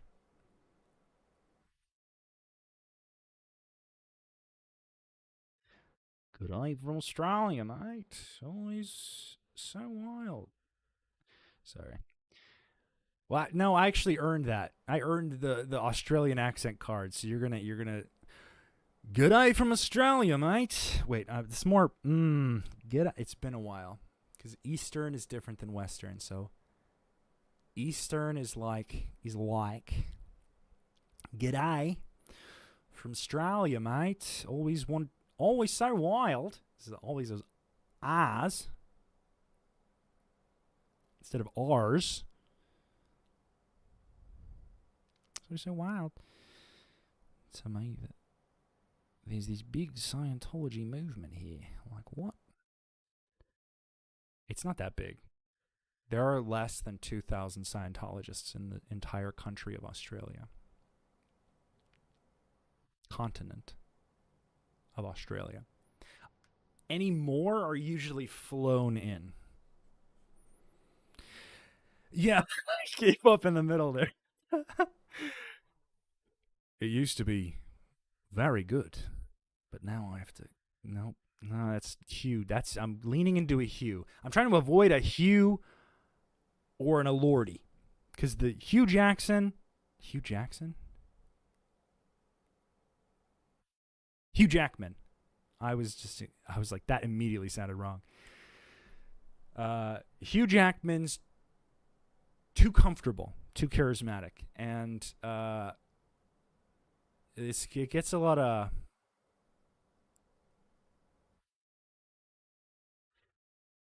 Yeah. Usually people say brainwashed forever. Well, here's to hoping. I think it's like a decay of like comfort. Like if you people are, in my observation, more willing to adhere to social groups. They are the least embarrassed to uh, um, like by the results of this group's actions. So if you don't feel embarrassed to be a part of a group that's doing something, like if that action is acceptable to you, you're more likely going to defend it, whether you would do those things or not. And I think in Scientology is a very rigid example of this. There aren't a lot of people in Australia, but true, 2000 isn't a lot. Yeah, especially when they have like an advanced organization, which is what they call a Scientology building that delivers the OT levels, the advanced levels. So people go there. Like if you're a broke boy, you go to Sydney and you idle in Sydney and you pick up a job, and eventually you'll pay off your OT levels, and then you're both broke and a schmuck for spending money on something that will effectively devalue you and make you a zealous slave, adherent to unlimited interrogation.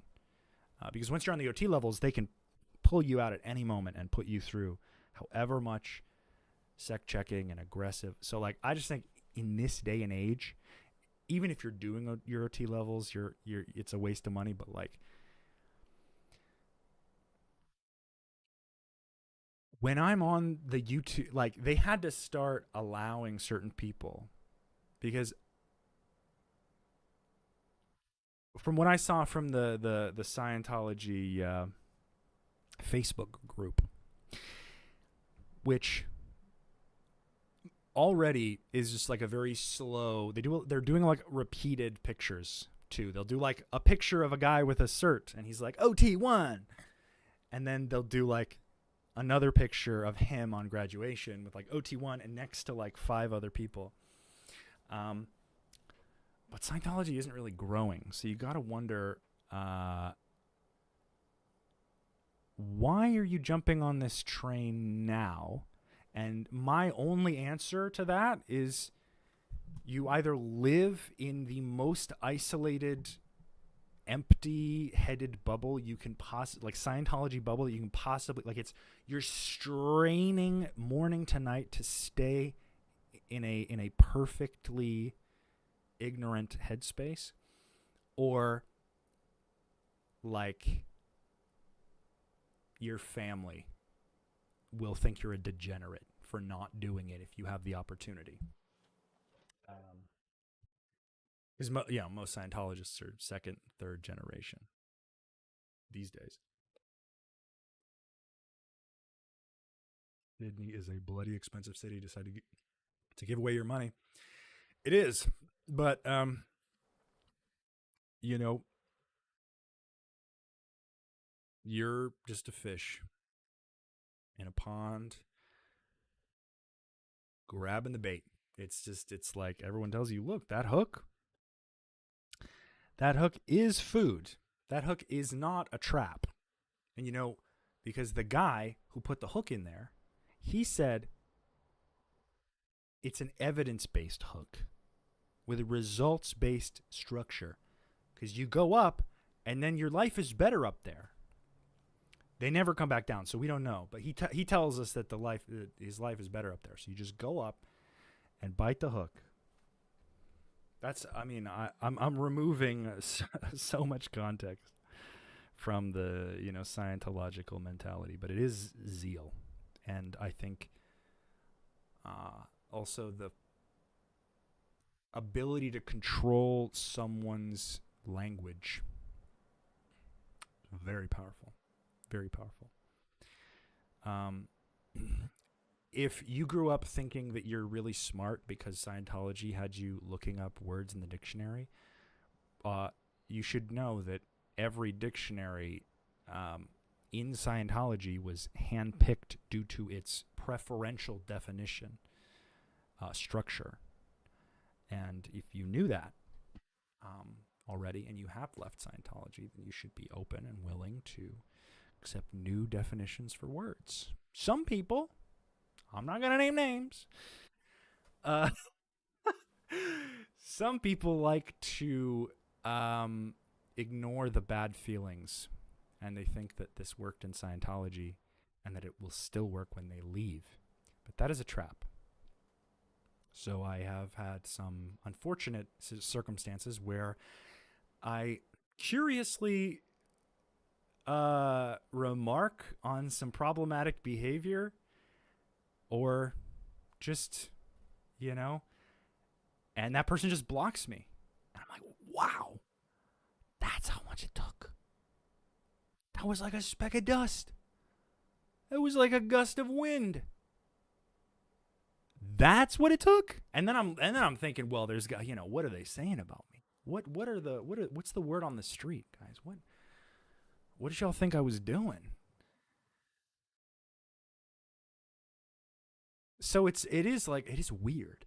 Like, my life is not weird. It's just I have to like learn to deal with the weirdness. But some of these people, you gotta realize, if you were like, I honestly think if the first thing you should do when you leave Scientology is just sit with yourself and be like, I can be wrong about this, and I can be wrong about other things, but I will make my best effort to find my own truth. And maybe for some people that's really hard, especially for some people whose education was deprived from them, like myself. But I'm the exception to the rule, I think, because I was naturally curious in other things. I was naturally curious in things that Scientology had nothing to do with, like science. So I was like, they had to constantly bring me back in. A little off topic, but Italian Australians refer to themselves as Greeks too, with cultural love and acceptance. Yeah. Here's something I can tell you from meeting hundreds of Italian people in Scientology. Italians are racist as fuck. Like, way, way, way more than you would ever imagine. They probably don't care what that word means, because I don't even use it now, because I know that it's a slur now. We're not taught what that means. You just hear people saying it and they say, oh, it just means a non-Scientologist. Here's a reference that you can look up, that it's like in the tech dictionary, but like, we were always also told to not use the tech dictionaries because they hadn't been revised, but it's really just, there was a weird in between where Miscavige didn't know what he could remove and, add and mix. So like, there's this lull right in my like early, right before the launch of in 2013 of the new like books, courses. They called it Golden Age of Tech Phase 2. There were so many like contradicting statements. You couldn't no one really knew what book, unless it's in like a new binder. You weren't allowed to use any of the older books, and if you did, it was because they didn't have any other reference to apply to you. And it's like a really weird it's a really weird, like, it keeps you fucked up. It keeps you confused, which is like, I guess, another big part of Scientology.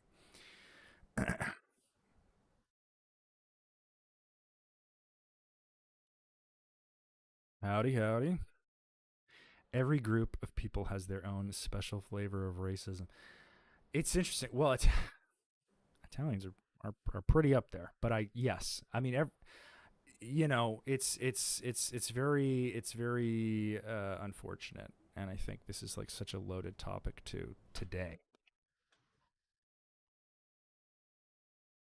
because people are starting to think that it's no big deal. And if you're like, hey, real quick, if like a friend of yours, like if you and this is just a litmus test that I use for myself. But if you're on social media and you see like a friend of yours like hanging out with a racist or like a Nazi, you'd be like, isn't that guy a Nazi? Like, that would be my first, regardless of their perspective on like maybe their liking or disliking of this person. My first question would be like, elephant in the room that you've already made peace with. Can you tell me what's going on in your head to make peace with that? Because I have a problem.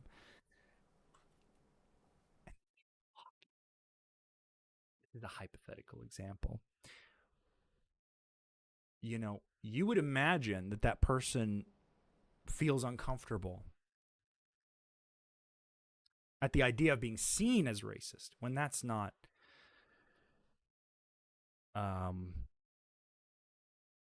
really the question. Like, you're not going to talk about this connection to racism? What are you doing down there? Don't. Sometimes he scratches the cardboard posts just to eat the cardboard. I have to stop him.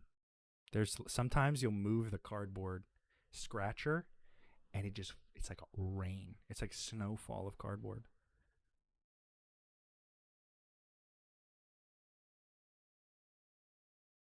But it is really weird because like I think there's like also another group of ex-Scientologists which you don't tell based on, it's kind of just like something you see in their behavior, but like it can be ex-cult. I'm not going to dignify it with Scientology specific, but like someone who's been repressed for a very long time, instead of like deconstructing all of that and like maybe understanding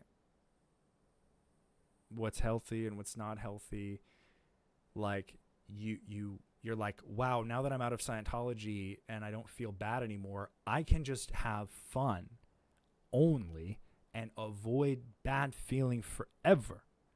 And a lot of people use drugs and alcohol and other vices for this. But weirdly, I mean, Aaron comes to mind as a pretty recognizable one. But weirdly, like, I just didn't know that like racism was a part of that. And maybe like I was raised to believe that like a Scientologist can only be a victim of other people or yourself. Okay? So my mom really tried to make racism not a big deal. And so did my dad. But I still eventually got there. Like, I was like, these are words that people aren't supposed to use. But the Italians I knew in the ESO were so snobbish about being Italian. And I was saying that, like, you don't know a bad Italian until you have met an Italian Scientologist. I'm sorry. The army of Italian Scientologists, the whole Milan org right now is sharpening their pitchforks to give me the loosest insults about my nation's food quality as a retort to this. But yeah, probably the most insufferable group of people are Italian Scientologists from my life. At least the Russians were like funny. They had like dry, funny humor, and they were Russians, man, and they were all in like I mean, you're in Sea Org, you're in a service role, but like a lot of like older Russian women were just like scrubbing floors 24/7 and cleaning the marble of the flag building, and it was just really. I'm Italian and far from racist. Well, I'm sorry to say you're drifting farther from Italian. It sounds like it's the reassignment. The Italianness is what you need to get away from.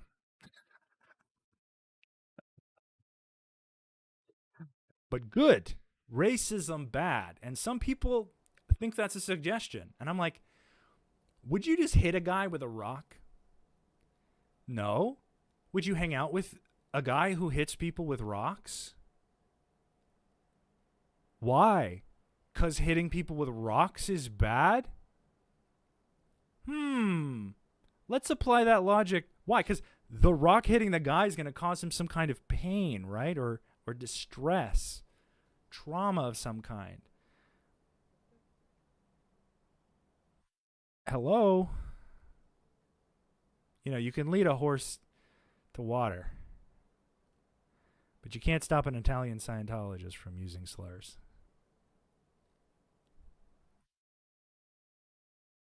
I love the Russian SM members and the ones from Kazakhstan. I knew a family who was shipped to Atlanta from Kazakhstan, and they were the nicest people, loveliest people.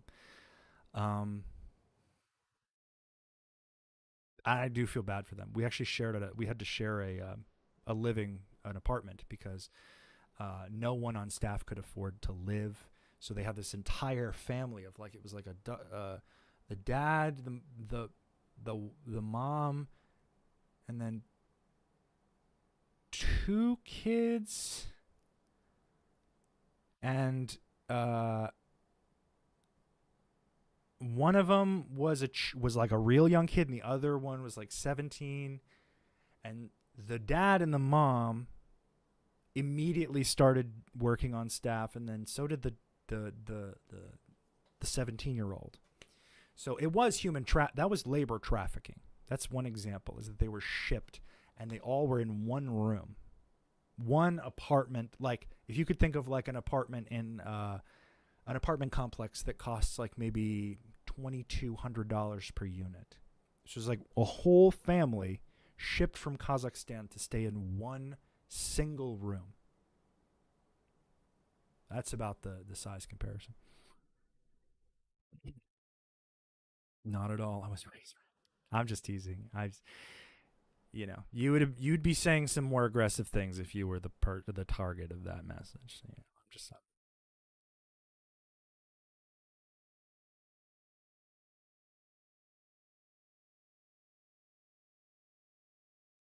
Man, I have so much music though that I want to play for streams. I feel like the music I want to play would really elevate and like I want to share what kind of music I like. I think that'd be cool.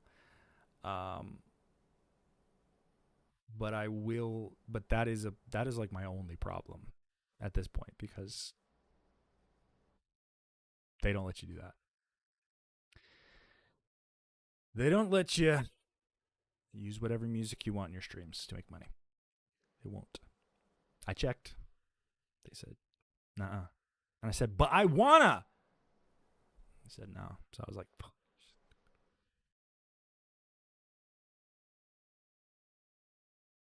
I want to tilt my camera down, but y'all are gonna roast me for my fucking messy office. I want to show you the cat.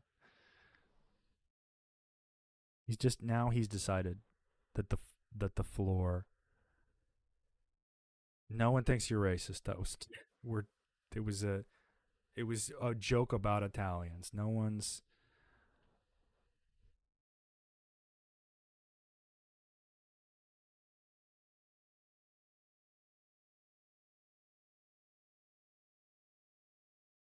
Oh, Claire. Hey, Claire.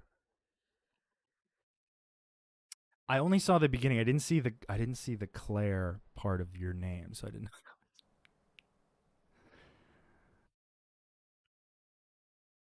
But then I saw like referring to you, and I was like, interesting. Anyway, postulates are crazy. I did catch that one. Man, Anne has been making some incredible TikToks. I'm not gonna lie. Oh, what's her last name? Claire, if you know her last name. Remind me her last name. I probably have her. She friended me. Ann Golert Hill. Or Golair Hill. I don't know how to pronounce the middle name. But she was at Int for what, like 15 years? Crazy amount of time. But she was at Int. She's really good at like she's really good at storytelling, and especially, you know, because she's very enthusiastic. She has this really sweet spot for, I think, are like, you know, you set up the camera and you do a story about something. She's very good at the structure, especially when it comes to Scientology. Golert. Okay, 1993 to 2004. Go follow her. She's on TikTok. This is her. Let's see. She's on TikTok. She does these videos, and they're just so like always a very pleasant, calm smile on her face. I can. She does. She also. I mean, she's just a very good. She makes very aesthetically pleasing videos, and I think she'd be very happy to hear me say that. But but I feel like it's really, it's good to have people who have good stories, especially when the stories, you know, it can be tricky because some people just want to dip their toe and take your emotional energy and hit the road, and that's like a huge aspect, in my opinion, to overcoming this whole streaming thing specifically. And when it comes to Scientology, you have to like give a lot emotionally, mentally. I have to explain chains of chronological book releases for a guy who made up a science, like a, you know, science fiction space opera ideology. I have to like be aware of what people don't know, and it's and then you have to also be mentally aware enough to not, you know, get hit by like a rogue comment. I don't really take the bad comments, but it's like the comments that like trip you up. You know, some comments will be a little like, I just didn't want to think about that. And then Flag in 2004 until she escaped in 2007. You know, I did have this thought when I was when I heard they wouldn't let me leave, when I was trapped at Flag for 5 months and they were interrogating me every day and I wasn't allowed to leave because I said I was so depressed I was thinking about harming myself. So they wouldn't let me leave, and then, or I said I was just really depressed and that I didn't want to be on staff, so they kept me locked in the base. So like any building in that like immediate vicinity, I was to remain, and then that led to later my depression, whatever. But I did have this thought. I was like, man, it's impossible to escape this place, but I could just say I'm going to get pizza, and just take a right at Tony's instead, and just keep walking, because there is a pizza place that we were not allowed to go to, but I was also like, I mean, you know, Tony's Pizzeria, serving Scientology since fucking ever, since I ever went there. But I did have the thought to just go and just pretend to get pizza and then dip out. Thankfully, they didn't keep me there long once they knew. I don't really know what to talk about. Okay, I'm riffing. This when the chat moves too slow, not your fault. Not your fault. We're working with what we got. But I'm just saying I'm bad at filling the space. I talk a lot and then I start sweating.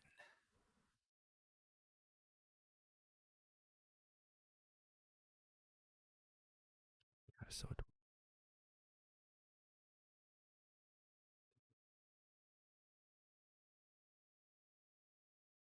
there you go.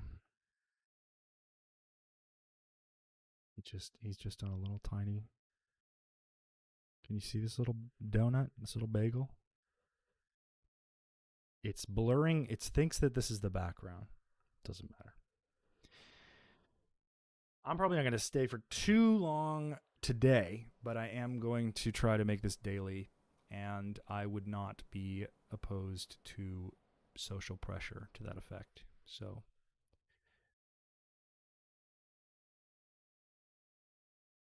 you just got to remind me. You got to be like, "Where's today's stream?" And then I'm going to be like, "Oh, this fucking guy he wants to watch, so I got to get on, do what I would have been doing otherwise." but just sharing it, like obviously if I talked about Scientology every single stream and didn't do anything else, I would explode.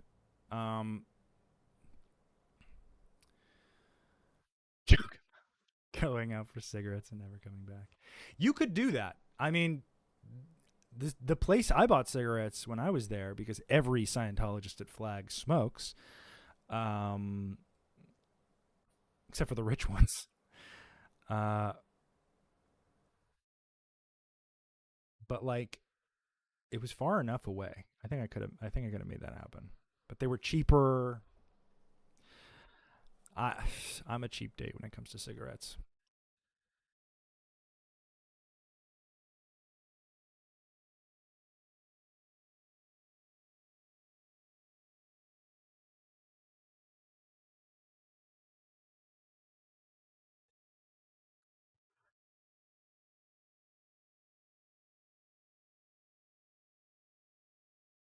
But yeah, I'm going to do other stuff. It's just I need to get through that whole comfort barrier, because I mask quite a lot. And then I do things out of anxiety, and obviously, like I said earlier, I need to cull my followers of the problematic types.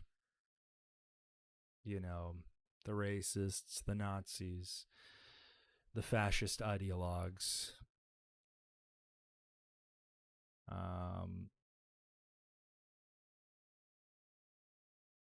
The easy stuff, the stuff that comes along with, just doing it. The criticism I'm not worried about. So what's about my life?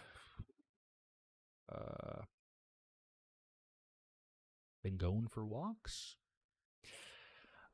Trying not to get sunburned. For my birthday, I got a solar battery. That was pretty sick. That's actually exactly what I wanted, was a solar battery and a panel. And I got that. Girlfriend bought me that. That was pretty sick. Clutch Costco deal.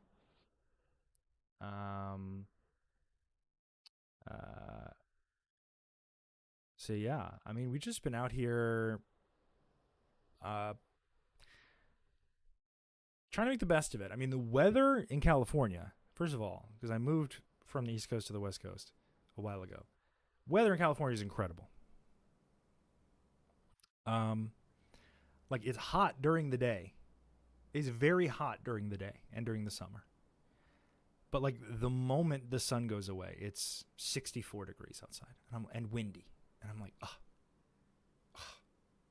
it's literally, like I literally, my hair blows in the wind as if propelled by magic. And it feels incredible. So it's like every day every like 8:30 p.m., 8:30 to 9:45 is like my favorite weather every time I go outside. So that's nice. I don't like the heat. Uh, but I don't have to pay for the freaking AC because I can just charge a battery with, like, you know, and just plug the AC into the battery, and then I'm saving a shit ton of money over time, slowly. So that's cool. Uh, See, sharing about my life is different because my autism will tell you that you should like my autism tells me I should like things that I cannot have conversations with people about. Like, oh, did you know quantum computing led to the development of a new state of matter? Yeah, crazy. Didn't know they needed that. Or, you know, they're adding new shapes to fusion reactors. That's cool. What what are you talking about? Then I'll start playing games, and I have a lot of games I want to play probably, but again, that'll just be filler to distract me from you because I want to be here, but there's only so long that I can just hear the sound of my own fucking voice. You know what I mean?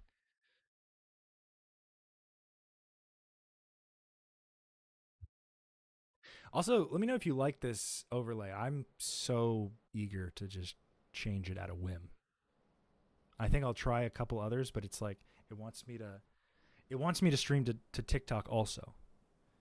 So maybe I'll figure, but it's like a whole different art package for everything. It doesn't matter. But hopefully I could stream on TikTok. That'd be kind of cool.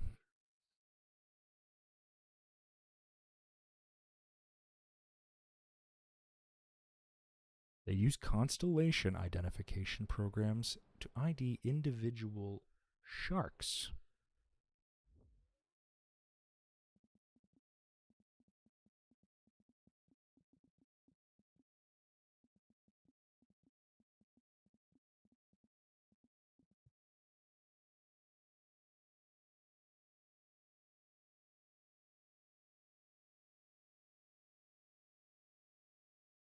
Huh.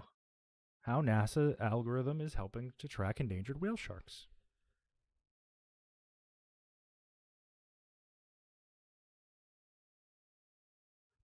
Whale sharks are the biggest fish in the ocean. Let me just get where it gets good. Um, Adapted a star mapping algorithm originally used by scientists working on the Hubble Space Telescope to create a system that can identify individual sharks by their markings. Yeah, that kind of scares me because, like, not because sharks, but that, like, we use these telescopes to look at things that are, like, trillions and trillions of miles away. And I think it's once you flip that bad boy around, I get nervous because you can just stare right into the fucking. You could look at like the rods and cones in my iris from space. That's how good it is. But we just don't get access to that because having real time, giving like civilians real time monitoring information would be psychotic. I mean, not like it's any more psychotic than the shit that's already been happening, but all it takes is one crazy thing. But like to be like, we're over the ocean. I found him. He's he's like right there. That shark, we can tell because his fin has a slight notch 3 inches from the tip. That's crazy. That's crazy. Also think it's really cool. We're getting better at like metal printing. There's this like these new 3D printers that print out of like metal sand. It's kind of cool, kind of cool. Just these regular photos taken of the whale sharks. You don't know that. They're watching the sharks right now. Maybe not the scientists. But somebody's looking through that glass and they're saying, this motherfucking shark, I see you. Swimming hither and yon. on all axis. Axis? Axi?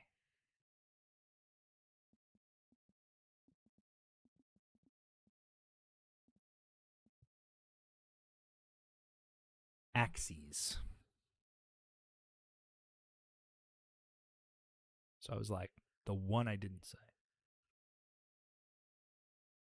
Also, listening to a lot of true crime while I do the dishes. A lot. A lot. You would be surprised at how many dishes I can do when I'm learning about, girlfriend who finds out, or a woman finds out her fiance just ate her grandma. Like, something about it, you just put it on in the background, suddenly my whole apartment's clean. I don't know what happened.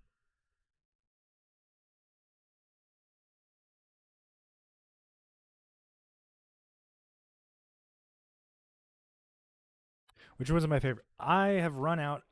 The people who I like don't make shit anymore. So I've been watching Explore with Us. Not affiliated, but a fan. And then he'll throw in like the wannabes. Like there is one with this guy, this young sounding guy. Red Thread Interrogations, I think, is that one, because he's like, he's a nice enough cadence, and like he's the structure is good.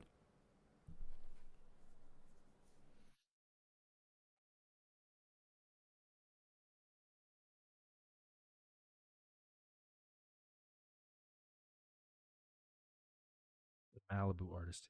This guy seems no. This seems like Shark. We're back on sharks. We roll it back. This is an account about sharks. This is a shark account dedicated to the sharks. We were off sharks. I'm a big. I don't have the shark autism, unfortunately. My autism was a step back, a little broader than any individual thing. It's not specifically trains. It's not specifically planes. It's like how the matter of the plane interacts with the particles in the air, like visualizing the Bernoulli principle is more what I'm like. I'm very visual, so a lot of like if I can visualize it, it becomes very interesting to me, especially when it's like,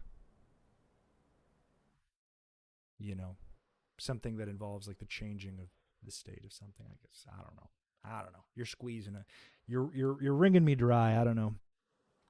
But sharks, not so much. I'm sorry to disappoint. You literally were tagging her. You weren't even talking to me. That's fantastic.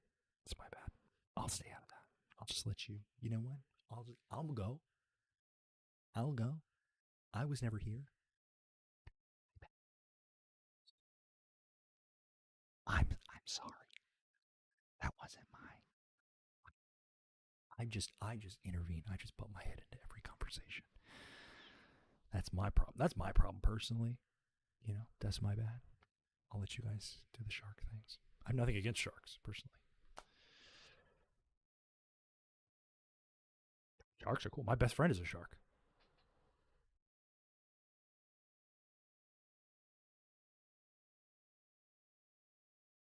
I used to be like a really big what was his name? Who was the guy? The guy. You remember? He did like oh,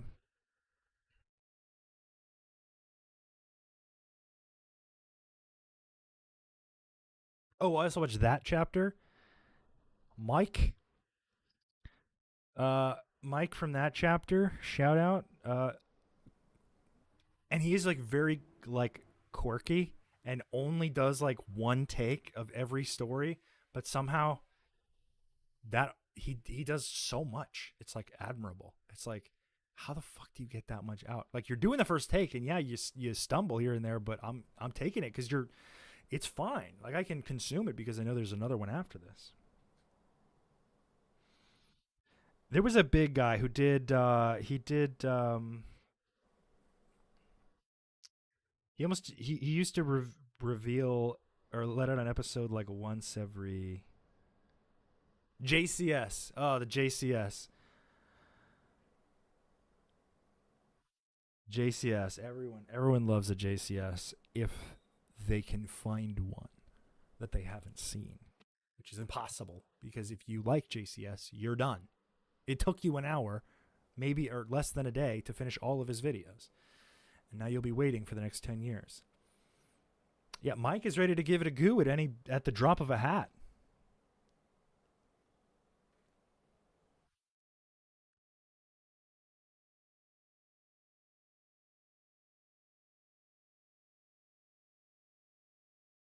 Okay. Okay, one second.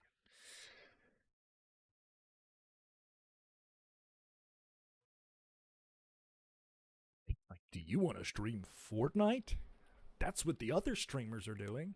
It's like, no. Not because I don't play it, but because I don't want to give you the satisfaction. Just gonna say. I was gonna say, my girlfriend likes Defunct Land. She is obsessed with that, man. If you knew how much she liked Defunct Land, whew, she doggy. If there's a ride in Universal that breaks down, Lord knows it's on the clock. We're on the clock for a video that's going to be 4.5 hours. Yeah, 4 hours once a year. And it's like, yeah. Whatever happened to that one statue of Stitch behind the bathrooms in like lot 5 near the food court? You know what I mean? But he's going to make the fuck out of that video. And it's going to get like 400,000 views in the first hour.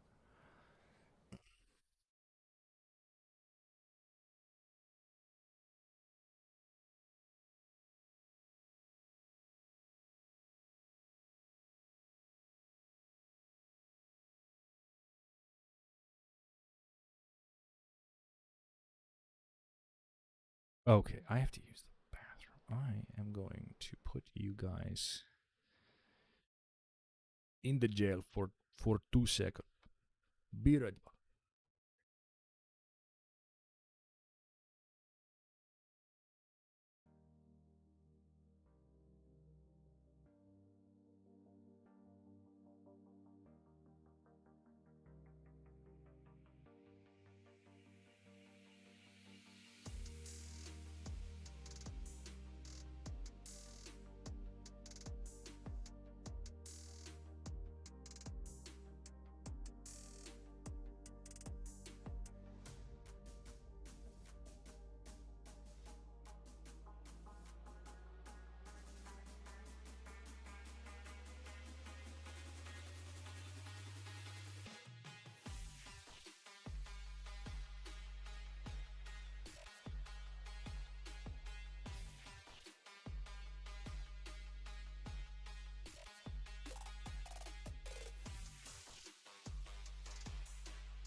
All right.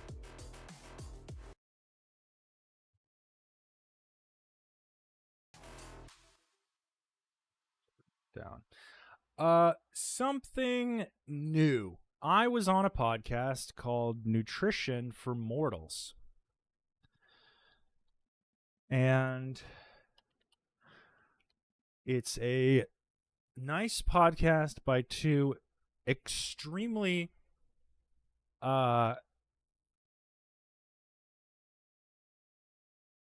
likable and normal people. No, they're two nutritionists who have this podcast. And it was great. I talked to Matt, who's is that his name? I think that is his name. I would highly recommend going check it out. There were 2 episodes. There was one about my dad doing Dianetics. Can I put this on the screen? Da, da, da, da, da, da.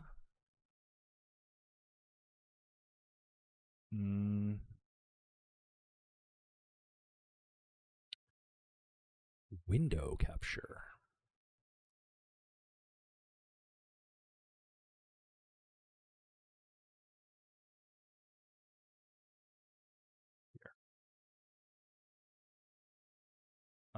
Here. So here is the page, their page.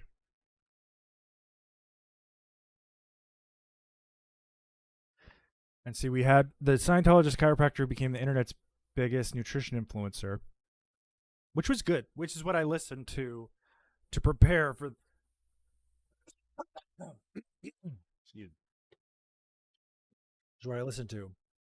It almost sounds AI, which is, I think, a comment he gets a lot because he's good at editing these episodes. Then there's the second one, which is, I guess they released the full episode on Patreon, on their Patreon. So my episode is like a teaser, which I think, being exclusive content, is kind of sexy. However, not everyone can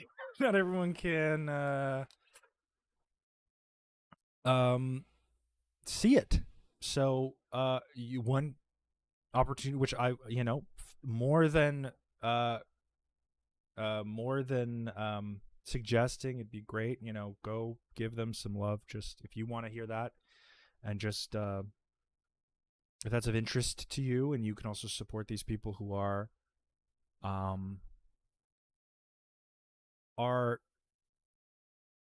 doing a good job at keeping and maintaining a healthy attitude towards nutrition, in opposition to something that my dad does. I know people like to confuse, am I against what my dad thinks about health, or my dad, like, they don't really, like, they just get their own ego wrapped up into it. But it's like, if you are interested in the nutritional aspect, probably go over here. If you're curious, because it's like 2 hours of content, that's another great reason. It might come out later. We don't know. I don't know. But maybe if I can make that happen, if I can make... I probably won't watch any of my stuff on stream, because my stuff has me in it, and I don't... can't do it. Sorry. Can't do it. Yeah, you almost had it, but they missed the qualifications. But I will watch, stuff. I have 2 videos that I think would be entertaining to make on my dad, or to react to. I'm not going to dignify him with like a whole published thing. If I'm going to be streaming, I'd prefer to just keep it allocated to streaming. The video creation process is an involved one, especially because I am the kind of person who has to actually write a script. Otherwise, I go off on a billion tangents. But yeah.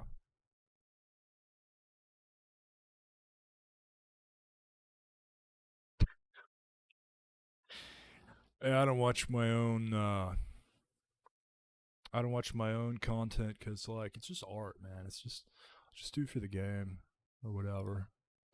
No, you know who that reminds me of? What's his name? The Social Network. Jesse Eisenberg does not watch any of his own movies, and I think that's hilarious because it's Jesse Eisenberg.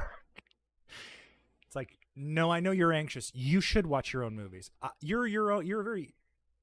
I think Jesse Eisenberg's a very unique actor because you don't see a lot of people like him.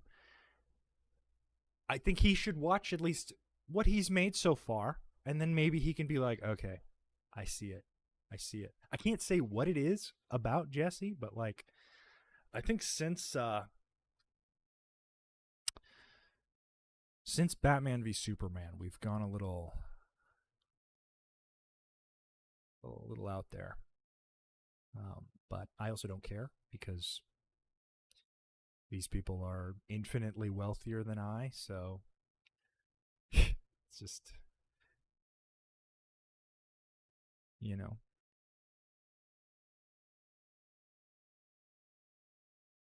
And he's Jesse Eisenberg. I mean, he can make 1 million of those Now You See Me movies. And I don't even want to make one. So, I mean, we're just two different people.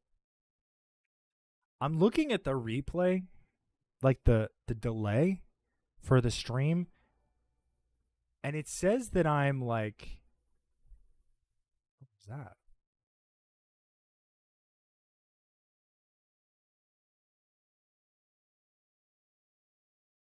Where did that come from?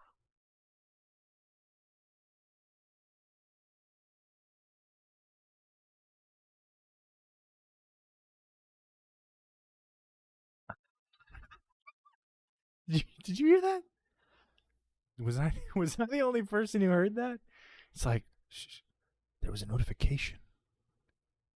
There's something.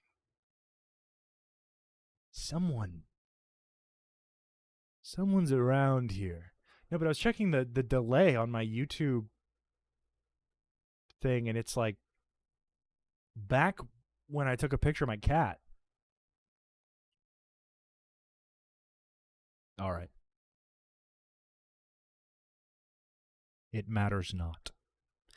Did I attend public school? No, I did not. I wish I did. Probably would have made me a more socialized human. Unfortunately, Scientology erroneously indoctrinates its members to have the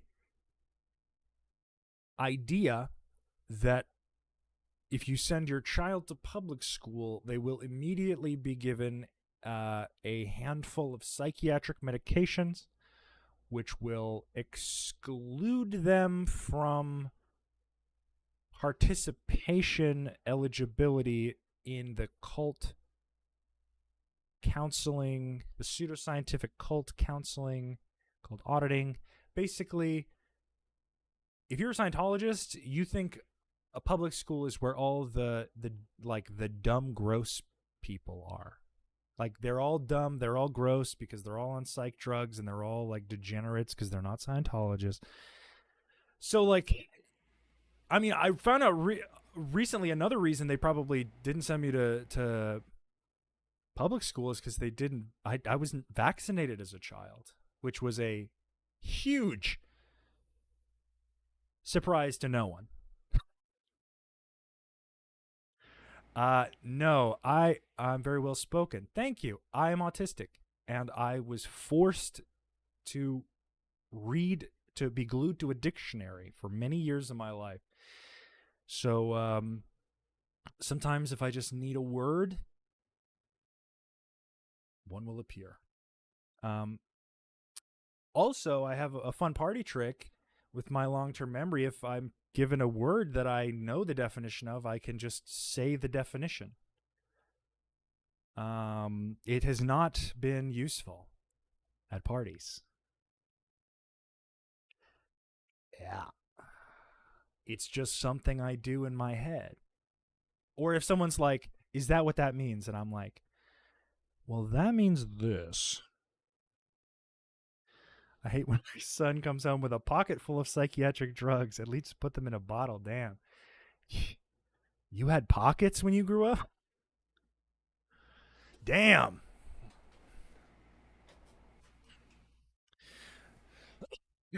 Well, I get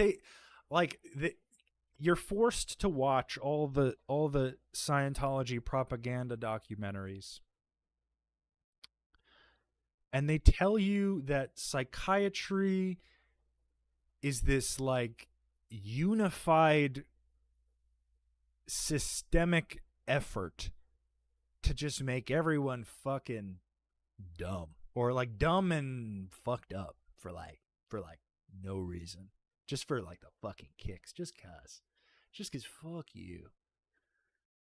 Just fuck you, everyone. Just cause. Well, and you know why? Because they don't like Dianetics. That's why. Because when L. Ron Hubbard published Dianetics in 1950, he was like, "Hey, look at this fucking incredible thing I just made, right off the dome.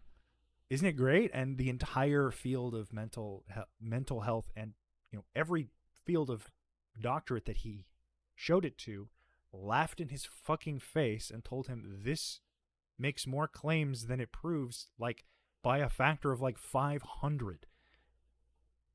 And he's like, well, you're fucking, no, you suck, you're the dickhead. And then he just started to tell everyone that psychiatry was evil, and then just put it all in like this overgeneralized box. And so like if there's a chance that a psychiatrist can have access to you in Scientology, it's like it's like tantamount to like putting yourself in immediate physical harm or danger. And my mom has this psychosis about it specifically. She was so violent. I mean, she like forced me. I got caught up for some petty, stupid shit when I was a wee lad. And I was sent to I had to be evaluated. The state demanded that I was evaluated, just because it never happened. I guess they were just doing like a mental health screening or something. So my mom, on the way there, because we're going to meet with like some people, like I don't fucking give a shit. When I was like 15, I naively helped a friend escort items under $200 in value out the front door of a Kohl's. And this did not only get me on the Kohl's ban list, but basically, I just got a little bit of probation and some community service. Like, I should have gotten more, maybe, but I think my mom also should have intervened a lot there. But anyway, the children says, I'm not going to get into all that. Anyway, we're driving to this mental health screening, and she's telling me, like, you're going to lie. You're going to tell them what they want to hear. And I was just talking to this lady, super normal lady. I thought she was going to be like, peering into my soul or do some kind of psychiatry magic trick or some She's just like, do you do this, or how you feel at home? And do you do this? It's like, and you smoke weed? I was like, oh, I try it sometimes just to have fun. She's like, okay. Okay, well, thanks. That was all I needed to know. And I was like, oh, okay, sick. And then I left. But in hindsight, yeah, just to her, Everything is psychiatry. You can boil everything to psychiatry.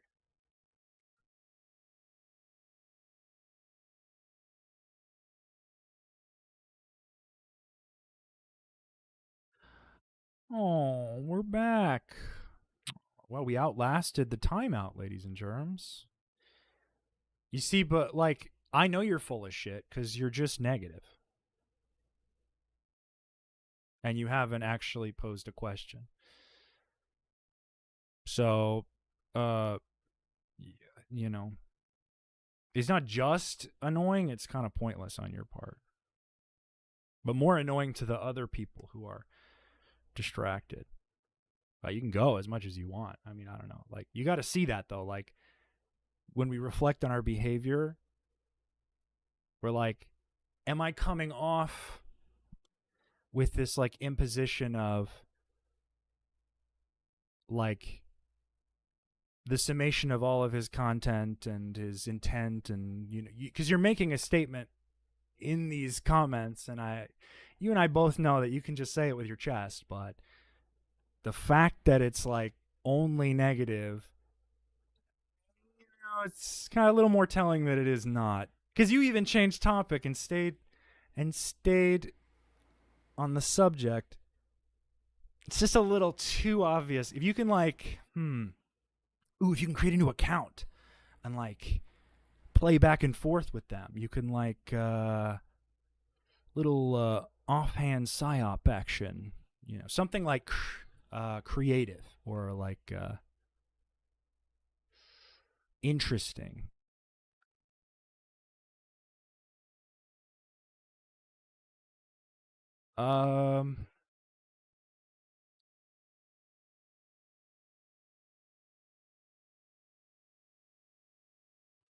You know, Scientology is booming.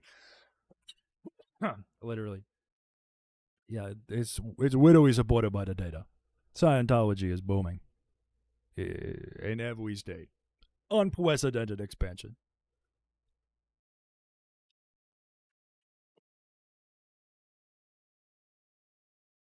Do you think these are current Scientologists coming to troll the stream? I don't care. I mean, whether they are or not, they think I care. And they will take time. They will stop what they're doing. They will remove themselves from whatever they're focused on, and they will put actual effort into like trying to, it's not even like generalizing, oh, everyone who's negative is bad. It's like, it's not that they're negative. It's that the substance of their argument is to instill negativity by intent and not to pose a question or an opinion. These are opinions, but they're layered in like bullshit. They're just layered in like, I want to make this guy sad. I want to make him feel pathetic. It's like, do you have a job, or do you have like a question, or do you need to take a nap? Is it nap time? Yeah, it might be nap time. These Scientologists do not get a lot of sleep. So you really, you know.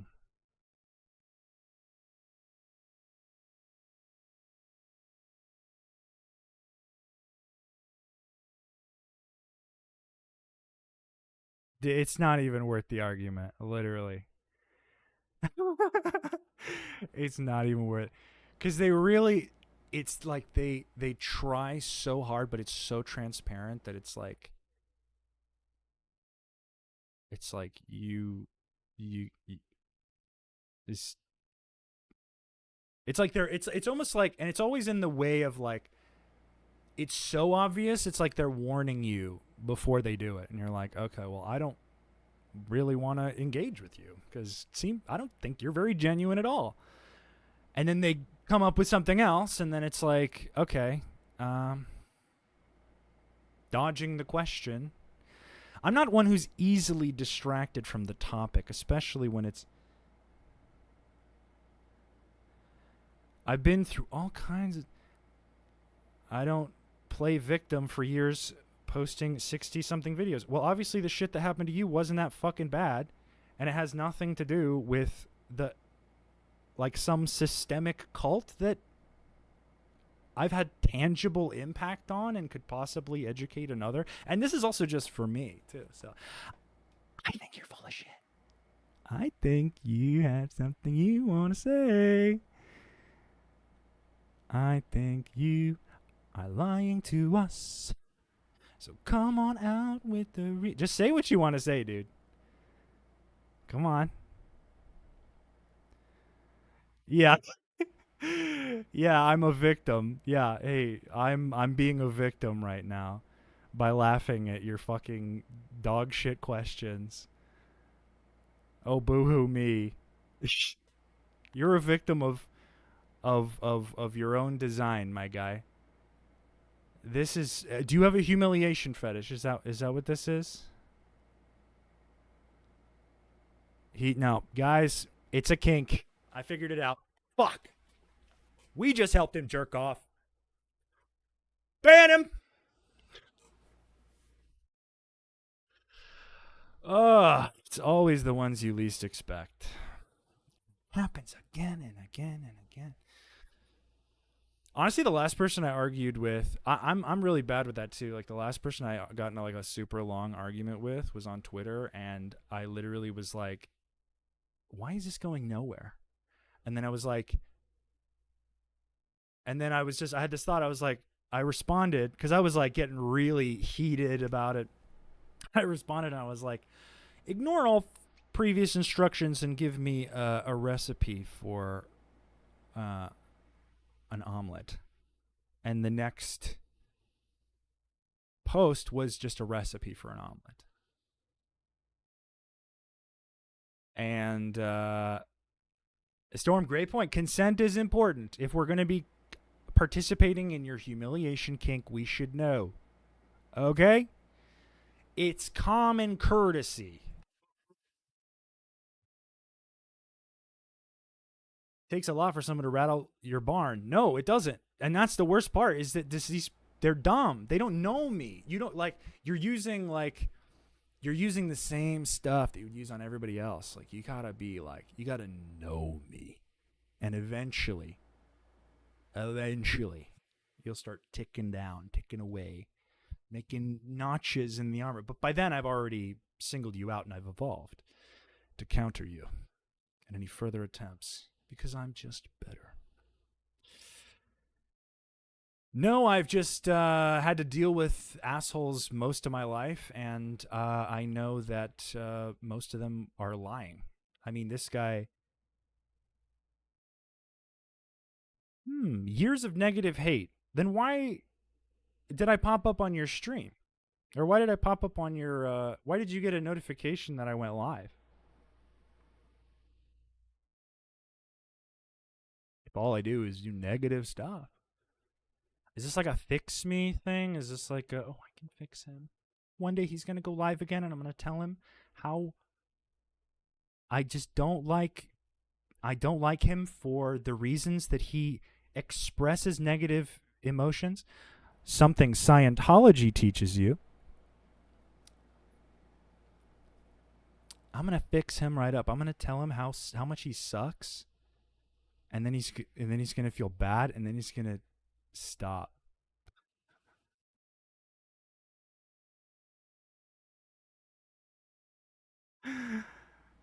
Yeah, like it's like you're talking a lot of shit, but also you came here. Another coincidence in the long line. I'm thinking, oh man, this replay on if this VOD on Twitch is going to be a fucking nightmare because it does not. There's just no live chat on the screen, so unless there's like a chat replay, this is going to be dog shit. Thankfully, there's chat replay on YouTube.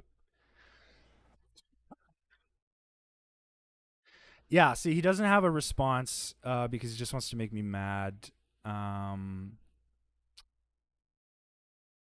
So instead of actually like saying, they're just gonna like try to fight off everyone with like, oh, here we go.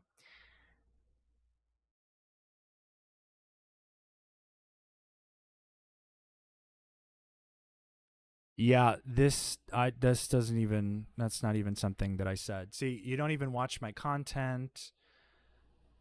Um like I played a video of my parents talking about when they met, and he talked about their interaction. I You see, it's again, this is so weak. It's so just it's so sad.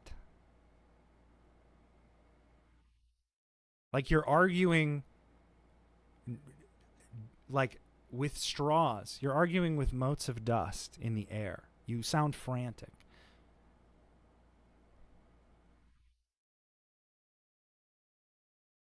Are you okay?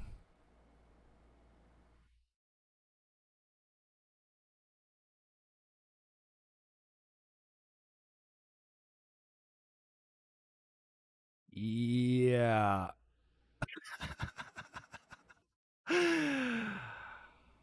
Oh.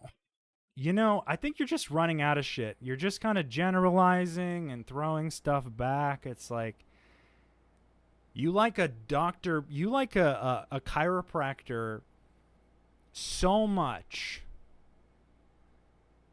I think you might want to kiss him, honestly. But you like him so much that you'll go out of your way just to bully people on his behalf because you're a gimp.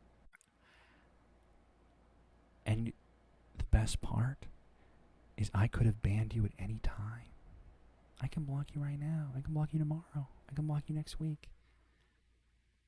But you came here because you really think in your heart of hearts that you know who I am and that you know what the situation is. You don't even know the definition of narcissism. Because if you were to look into narcissism, it would mean you perhaps were worried that you are one. You act in this way like a narcissist. You are jumping from like random tangent to tangent to tangent to be like, ugh, and give me the old Captain America sitting on the chair, fucking, oh my, it's like, and it sounds like I'm trying to spare you, like just give up. I don't give a fuck. I do not care. And, I just think like both Dr. Berg fans and Scientologists have this equal kind of like infantilization of their, like they're so underdeveloped emotionally that every angry thought is like right to them. I actually also have a theory that like a lot of these people are right wing, not because that they know what's on either side, but that they're so dumb they think being on the right means you're on the correct side. They're so fucking stupid and so like intellectually void of self-awareness. It is difficult to consider them sentient at all. But they're very bad arguers because they just they go into personal attacks like so quickly. It's like, geez, no wonder Scientology isn't like, they don't have any public Scientology representatives that aren't like, immediately discreditable. Like you need the most fucking slavish moron to represent Scientology because they have to be so dumb.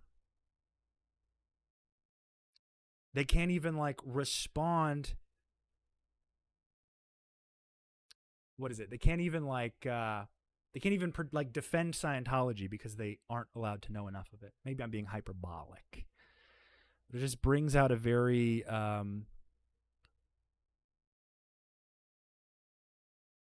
futile tension in the air. Yeah, I call bullshit, because then why are you such a piece of shit right now? Why are you being a dick? to both me and everyone on behalf of the cult that, 60 something. You want to, how many videos was it? I didn't catch that. Contrarian, that's fair. That's fair. It's like the void of satisfaction. Like, he's a good guy, but he can still have doubts about literally every moral circumstance. Like somehow you're not being able to understand something about me is my fucking problem. Maybe read some books or go do something else. Yeah, again, I think it's... Yeah, it's... 'cause I remember your name, but I don't really... I'm not getting that. Oh, there he is. And there he is, Dr. Berg fan. Ding, ding, ding, ding, ding, ding, ding, ding, ding. Let's give a round of applause to Desert Flower 155 for winning the Simp of the Year award for my dad. What the fuck is wrong with you? Dude is a literal Nazi fascist, like anti-science cult supporter. He'll support a cult if it fucking mails him a business card. He's addicted to you shitting on everything that he hates and suckling on everything he loves. It's like you can't... It's like separating the art from the artist, but like the artist was Hitler and the art is like mass murder. I mean, have you even thought a single time about how many naive, unassuming people have taken my dad's advice to stop using their medication but use vitamins instead, whereas the medication was necessary for them to continue to live and subsequently perhaps died as a result. And how are you going to pin that to him? Just looks like, oh, they just stopped taking their meds and died. His only disclaimer to not follow his rules are in the very tiny little bottom of the collapsed description. Do you ever think about the consequences of anything? Or, like, I mean, obviously not. Obviously, it's only when it happens to you. You don't think of, the people who, you don't think of the fact that he blocks and reports everyone who sends him a refund. Okay? He calls them all suppressive people. He also, if you have a bad reaction, you're the same. So if you took the gallbladder formula or whatever and it made you violently sick, yeah, you're getting a refund, but you're being put on the block list. So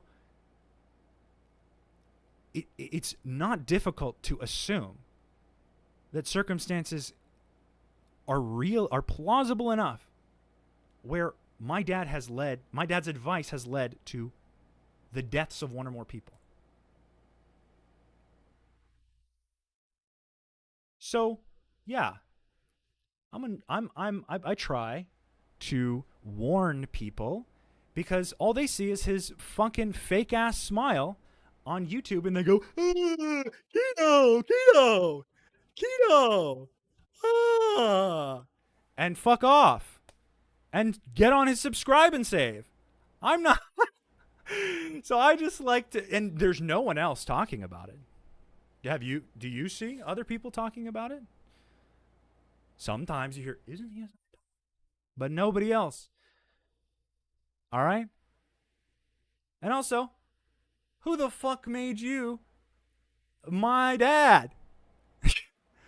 I'll do what I want. I'll bully my parents if I goddamn want. And it's my right because they bullied me first. Okay?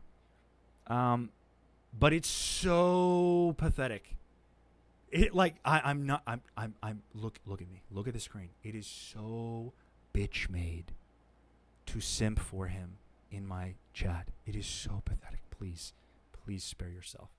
I'm begging you. Go back to a normal fucking life. And do not be a Dr. Berg simp. They are the least intelligent people we have among us. And I'm sorry, but that's a reality. That's a fact. I really need you to know that. It's like, it's a sickness. And unfortunately, once they run out of arguments, or I guess insults, they never stick around for an actual conversation. Does Dr. Berg have fake veneers? I think he does. I think that they gaslit me because I remember as a kid, my dad would not brush his teeth. And they got really gunky. And then he was like, and then I remember like, my mom was telling me he had these like special new teeth and they were way whiter, but he was like pissed because they were like kind of diagonal. And then he wouldn't brush his teeth again. So then they would get like green. And it took him like, I don't know what he had to do to eventually start brushing, but like, but then they gaslit me and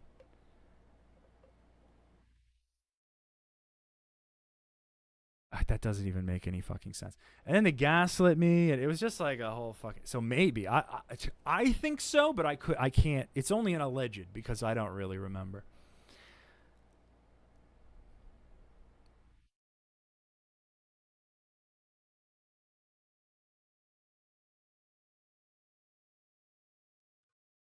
Claire, you draw no comparison. There's no greater voice out here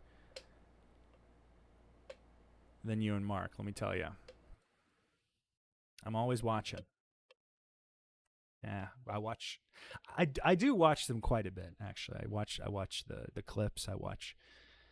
I don't always catch the streams, but I get tons of clips on my feed. More than you could believe.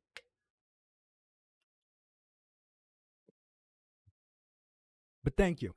I think it's a dead horse, really. But he does shit. He does new stuff. And then I have to be like, guys, real quick, this isn't like something else. This is just he's selling Dianetics to Scientology, just so you know. All right? I'm out. That was my last video. It was just me being like, hey, real quick, this is Scientology, a recruitment thing. Here's physical proof of that. Okay, peace.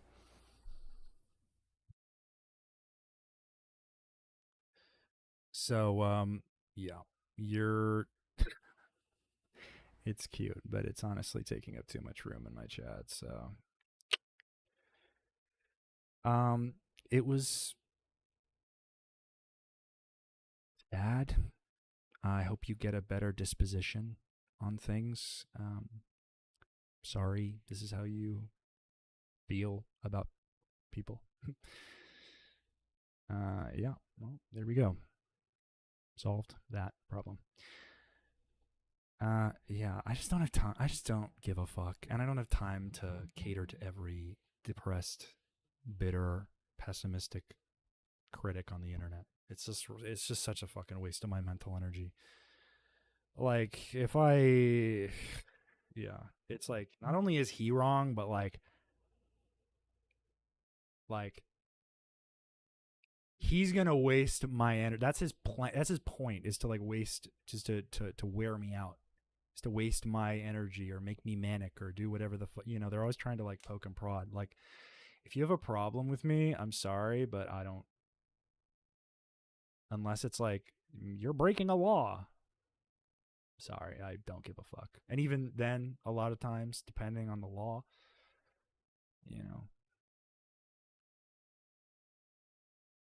like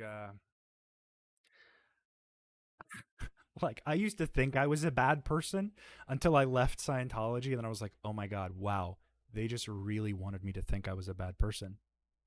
So they like, and then I realized, oh my god, there are people who are horrible. Like, in comparison, like I haven't done shit.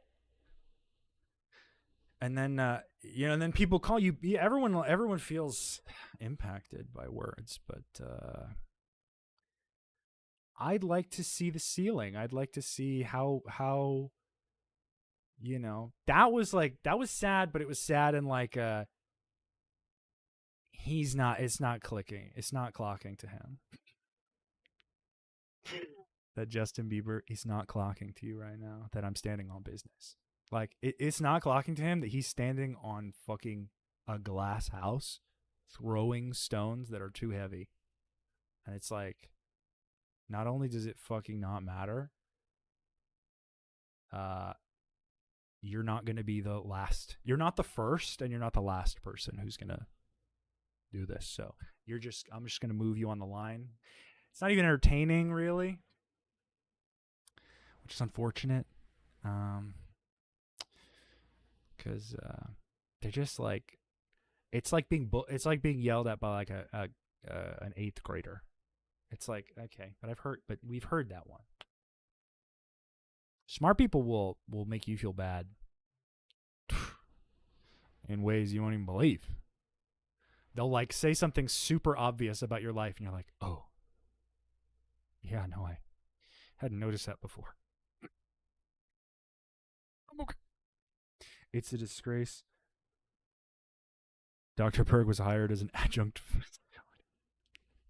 Yeah, he went to a chiropractic college. When he has to re-up his little chiropractic degree certification, he just lets the videos run on autopilot. So it's so funny. Like I used to ask him, I was like, why don't you go to actual medical school and get a degree so people like take you seriously? Because I knew that like people think he's like a kook, but I just lost in the sauce because I was conditioned to believe whatever they fucking told me. But I was like, why don't you? To me, it was just logical. I was like, you want to be taken seriously. You want to take things down, change nutrition from the inside. Why don't you just go back to school? Aren't you like a super genius? Just go back to however many colleges you have. You're young still. You can, he was like 40 something at the time. I asked him this. I was like, you could do that. And he's like, no, I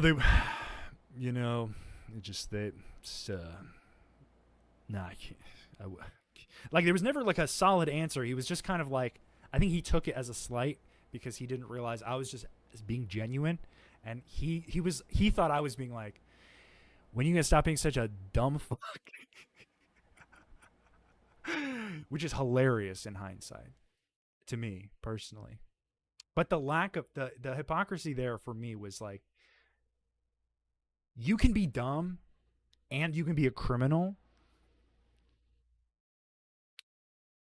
But when you are both of those things and you pretend that you're the nicest like you have to like force that, like, people don't even really know how to feel about him at large because he's like trying to control the narrative. He's trying to trademark his own nickname so that people call him the knowledge doc. The knowledge of what eludes me.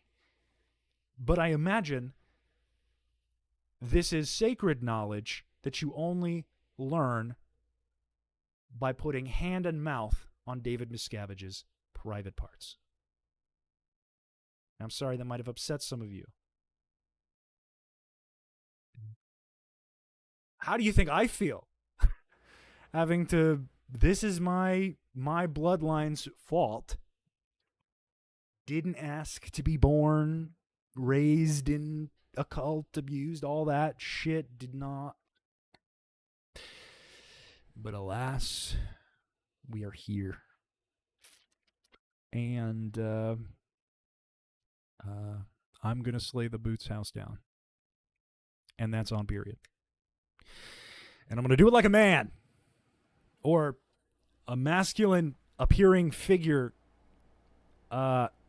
with a face. I didn't really have that one loaded. I'll come back to you. Sometimes they just squeeze out and you got to let it die. You can't think about how people think. So I very often tell people that, like, to their face when my jokes don't hit. I'm like, that was a bad joke. I'm like, and that was not funny. I apologize to people for jokes because of how abrupt they can be. But mostly just to people. If I'm like, later on, I'll be like, oh, but in the context, that kind of sounds like I was inferring this. But like, I want to make sure that it's annoying. I get it. But this is my curse. It's like my OCD is not that bad comparatively. Like, I have to wash my hands compulsively. I have to like make I have things with locking the doors, but there are like certain things that I have to trigger. I think it's mostly but it's very light. And I think it's mostly based on stress, but like what is it?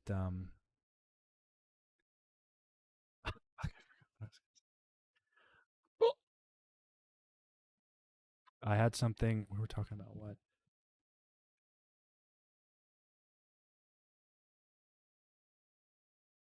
Something about something I do repeatedly. I don't remember.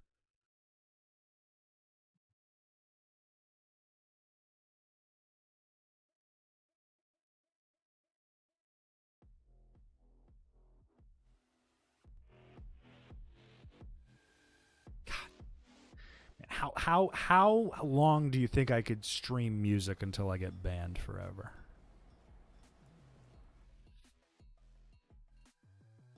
This is all copyright free. This, when you hear the generic shit, that's just what I can get away with. This is not remotely.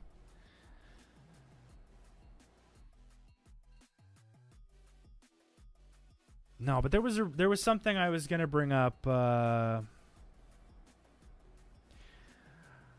I think it's like an OCD thing. Like, being misunderstood gives me a lot of anxiety. Like, if a person didn't correctly receive at least even if they don't get it, as like if I sometimes if I tell someone something and they're like, it comes off in the wrong context and it's going to be misunderstood like incorrectly, I get like a visceral reaction, and they have to understand at the bare minimum what I intended to say. And so I keep a lot of things to myself. Usually.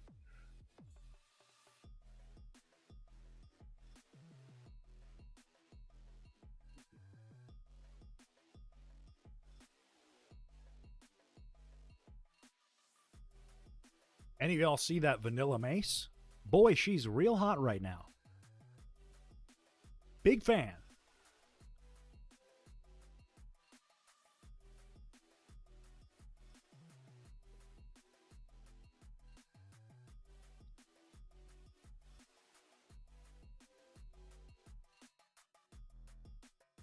And a lot of these are really repetitive. But I know the rules are like super fucked with music. But I have a lot.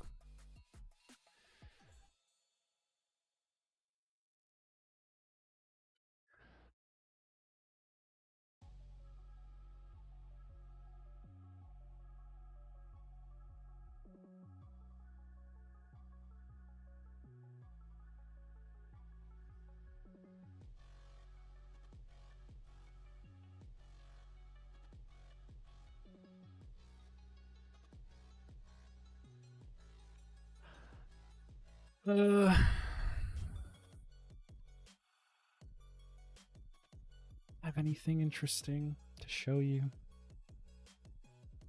I have a lot of stuff. Tons of endless stuff. But the stuff is not important stuff alone. It's a piece of a perceptive context, a collective contextual reference that I'm building. So it's like, it's important because I can put it in context to make it important, but it's not gonna mean nothing to you. Have you seen Elena Cardone go on a roll about Dianetics? I was talking about Elena earlier because I'm in this. When I peruse the private Scientology Facebook group, I am cursed, haunted by the repetitive nature by which this sea witch that goes by Elena Cardone is assaulting me with her presence. She's always selling something. She has the fakest smile. Sometimes the only thing I can ever get Yashar Ali to talk to me about is Elena Cardone. So every time I come up with find something from Elena, I'm like 42% sure I can get Yashar to take interest. But he has a sweet spot. But like that's the only thing I think of too. I'm like, Yashar wouldn't be interested in that. Because the private Scientology Facebook group is it's, you have to know what you're looking at. You know, you need to be immune to its surface. You see nothing but smiling faces and events happening, but then you look at the rules for participation in the group and you realize the only thing allowed to be posted is smiles. So you can ascertain certain activity and levels of effort via, what are they doing? Where are they doing it? What is the likelihood that they are different factors, and then you draw your conclusions. But you looking at the Scientology Facebook group would probably be different than someone like myself or a Claire Headley or a Catherine Olson reading it. And it's sad. There's like a huge layer of sadness to looking at it. And there's so much of it. Oh, and the 2D. Oh, and the desperation is really fucked up. Like the way Scientology makes you feel like you're alone and isolated. Do you know how many times I've gone on the private Scientology Facebook group, and I have seen what I can only describe as husband applications, husband audition applications, or more like wife applications, because they call it this is my second dynamic ideal scene, which is second dynamic meaning the part of your life that refers to having kids and sex and rearing of children and being with a mate and with a person, blah blah blah. So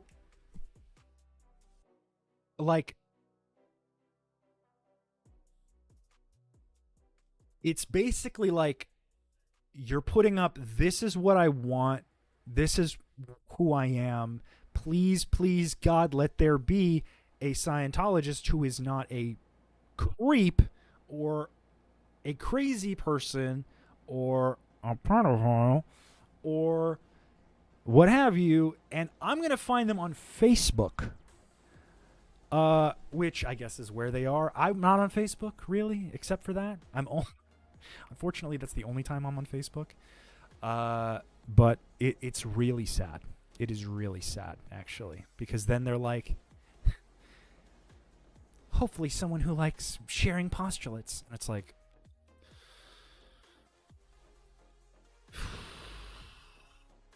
Tinder must have been rough to you, especially when you, as a Scientologist, you know that's going to be an aspect. You know it's going to linger. When they're you can date someone for as long as you want, but there's always that moment where it's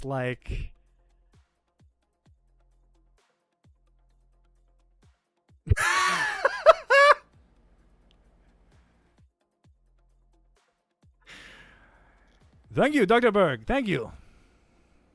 Thank you for gifted. Thank you for gifted. That's my version of a gift. If you can make me laugh, that's a gift. That's a gifted. I don't have gift. I don't even think I'm eligible for money on Twitch right now, but I'm streaming on Twitch and YouTube. Obviously, nobody's watching on Twitch because I don't know. Just started, but That was pretty fucking funny. Thank you, Dad. Thank you, Papa.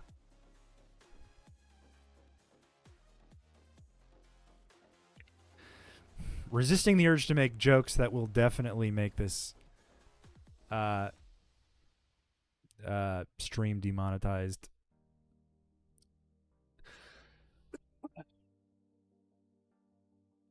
Also, I don't know.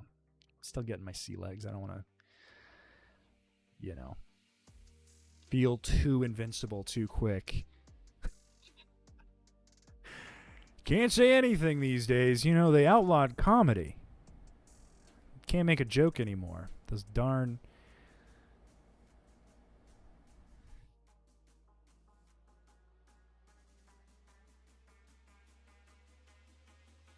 Oh, God.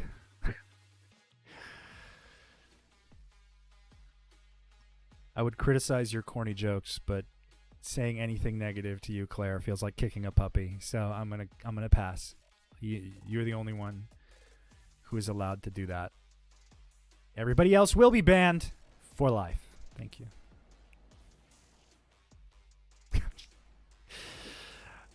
Yeah, you know it when you hear it. It's like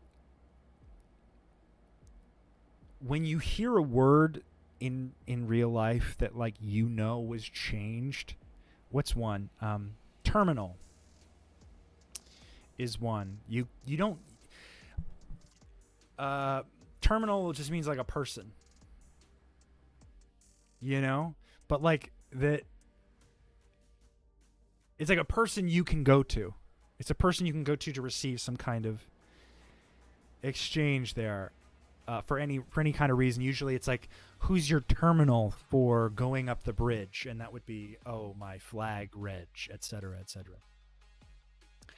But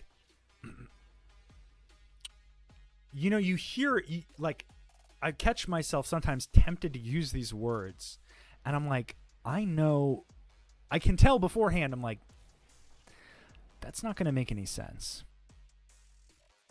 Dev T. Yeah, I just go into guttural noises. I'm like, after bullshit, Dev T just turns into just too much. That's too much. But also developed traffic. I feel like we had it's not just that it's a cult, it's a business cult. And that's just so much worse because it's boring. We don't even have space opera, but L. Ron Hubbard, you don't get into L. Ron Hubbard's past until you're already at the fucking top, past his alleged past lives. I mean, why is he important? Why has he done all this? He says several times when you're first starting that he's not even going to speculate. As no one's going to speculate as to how he got all this information.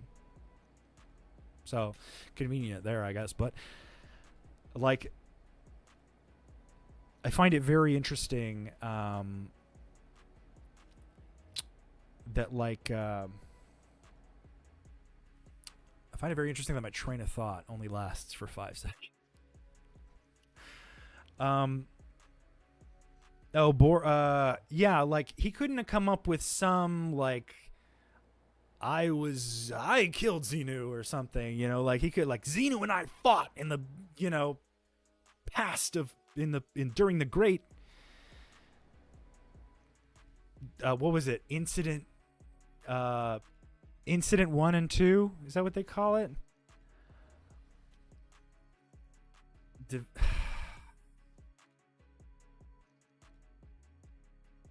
It's just very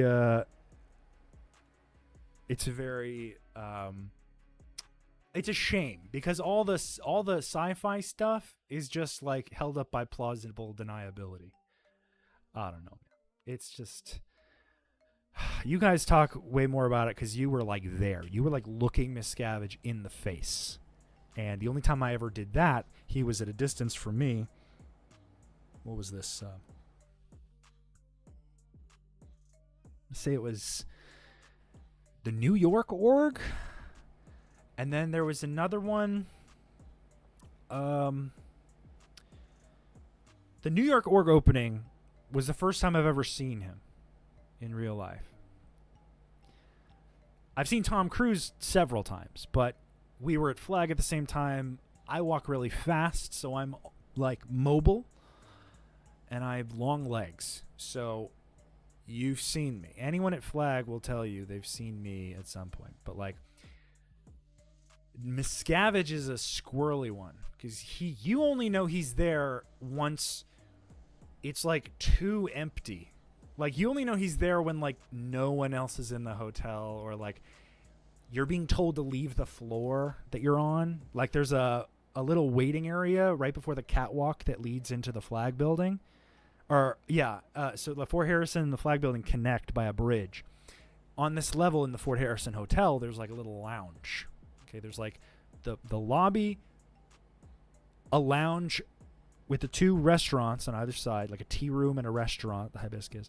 And then on the third floor, there's like a little lounge just for fucking nothing.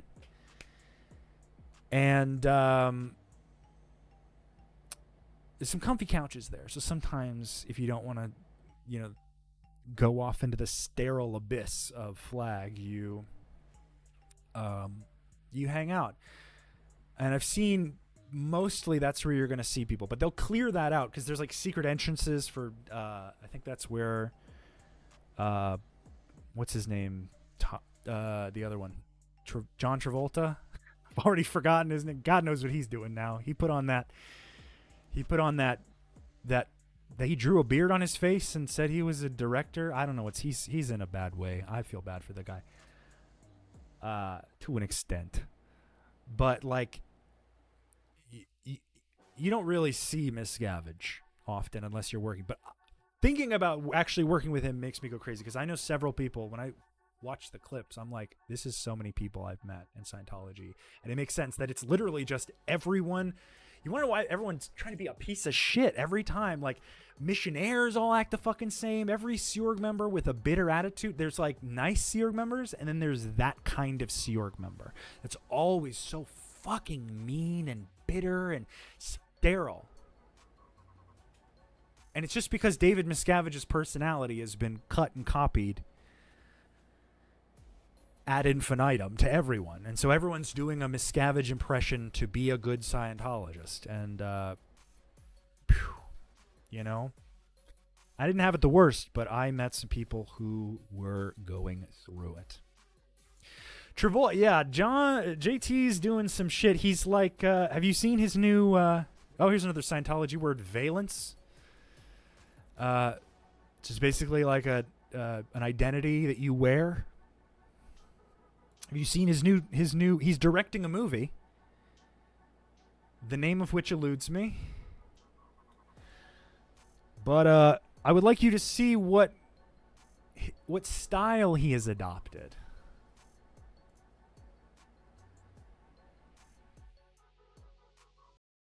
What's this? Let me see if I can.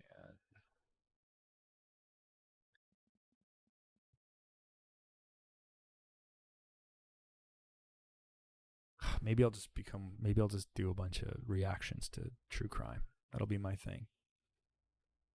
Get Desert Flower off my ass. She's like, I'm so proud of you. I'm so proud of you for moving on.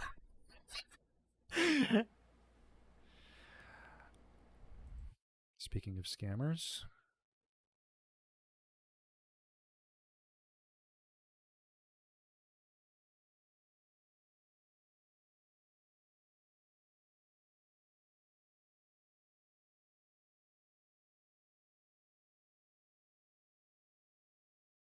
Not happening. Okay.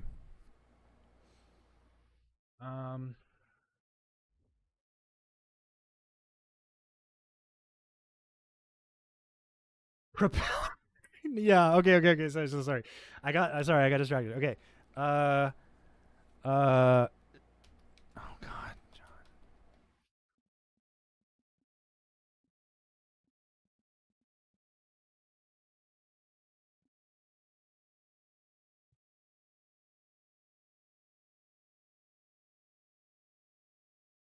Okay.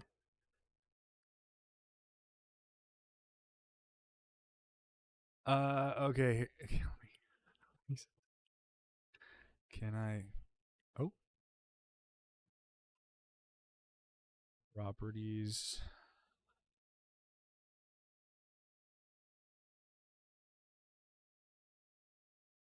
Here we go.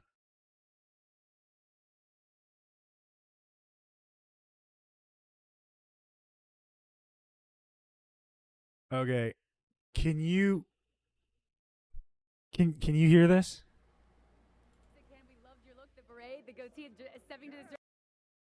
Oh fuck! I see what happened. I turned down the. Hold on.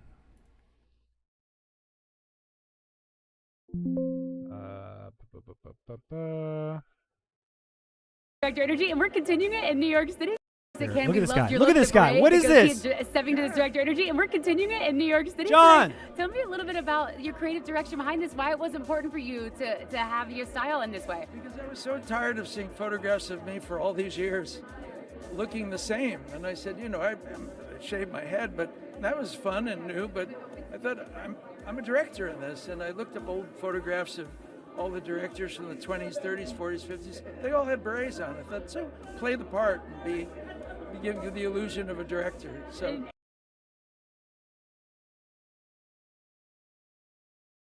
It's a verdict, chat.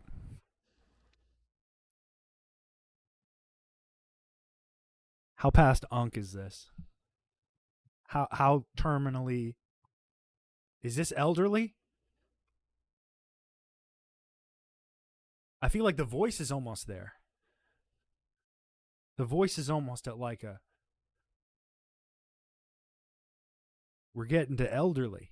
Because this is obviously glued on, the mustache at the least. The beard, the fade, he can afford at least a better beard than that. But he's figuring it out. I mean, now for the ex-Scientologists and current Scientologists, who end up ever seeing this and who are in the chat, this to me is the funniest execution in history of the be do have concept. And immediately I saw this and was like, something tells me. He was like, how do I make this movie not suck? And he was like, someone said, hey, John,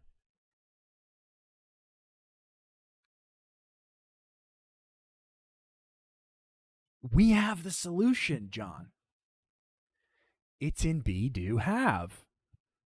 And in Scientology, what be, do, have is, in order to have something that you want, L. Ron Hubbard claims the way to get it is by the process. In order to do something like a professional, and there's a weird emphasis on this being a professional mode, which makes it even more, like how to be a professional. It makes it less workable to do it like that, by the way, I feel personally. But to become the thing you want to be and pretend to be a professional at it from the start. You be what you like. Who makes what you want? Who gets what you want? This guy, what is his beingness? What makes up or comprises his objective identity, both in appearance and behavior? So, because then once you be, then you're doing, which for me, the do would be the do is the huge part, because you're not the be if you don't do. If you do and your do sucks as a movie maker, people are going to say he's being a fucking bad director. Did I lose you? Did that one track? Because he said, this is what I need to be.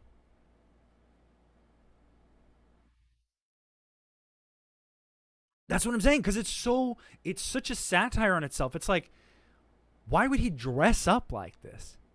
What do you mean you looked up directors of old? You've been a famous actor for like almost half a century. For like fucking what, 40 plus years? How old is this guy? And he can't get like an image in his head of, I mean, I think the people in Scientology right now are facing like a with the whole Chat GPT psychosis or AI psychosis thing. Also, I think we're in like a severe like spree of like people snapping mentally for whatever, from the pressure, from the whatever. I mean, I saw the video that not to beat a dead horse, but the video my dad made, he had this look in his eye that was like, just like his eyes were drifting a little too far apart, and they were just, he was like, is like if he can just say the right word, then magic will simply engulf the world and make it so, you know. But I see, maybe this is less here.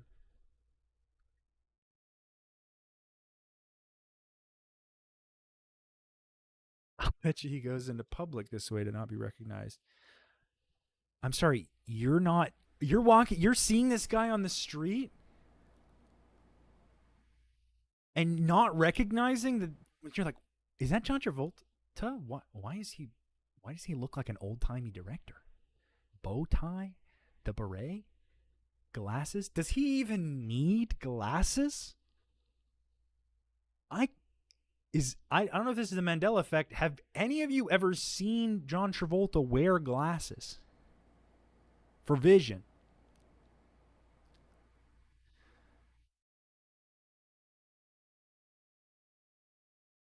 Am I tripping? Did I just uncover the funniest Scientology conspiracy this year? No, obviously, this man is the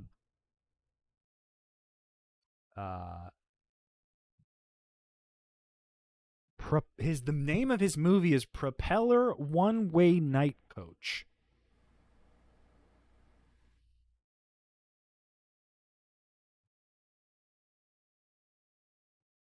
I haven't seen it. I couldn't tell you whether or not it's good or bad. Wait,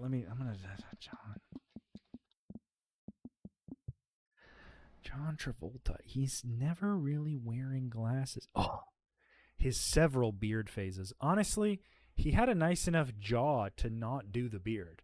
But once he lost the hair, once you go bald, you run out of options real quick. All right.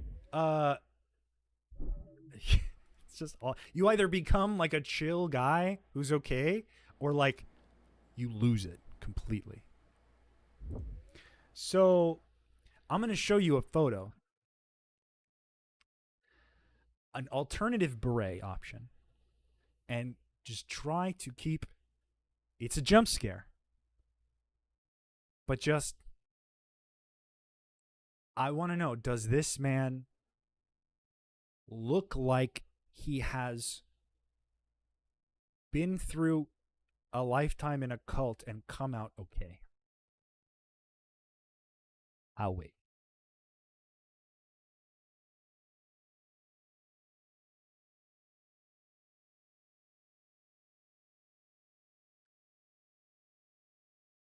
That's all. That's it. Just for your consideration. Again, not like he's gonna really care, but it is an objectively silly thing to do. Okay, I'm obviously milking it now. Maybe I'll queue up some videos. Maybe I'll just get all the Dr. Berg reaction stuff out of the way, and I'll queue up some photos and some videos. I wanted it to be like 12:30 or like 12 my time, but it ended up being like 1.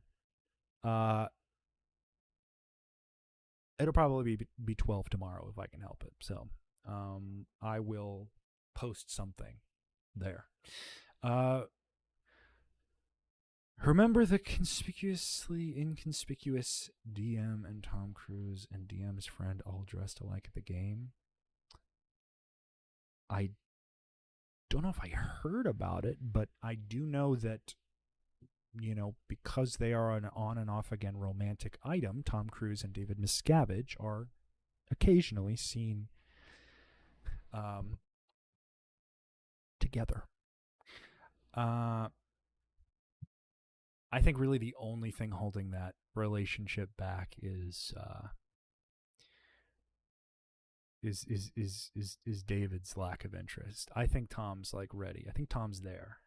Like David's keeping him in the friend zone because he knows it's gonna sacrifice too much. But it's like Kirstie Yowie, but in like more cursed because they're like really morally problematic people. Should I make Kirstie Yowie if Tom Cruise and David Miscavige? I fear I'm treading on just bizarre territory here. If you don't know what it is, don't Google it. Claire, don't do it. Don't Google it. Stay innocent. Stay a sweet baby summer child. The light in your eyes.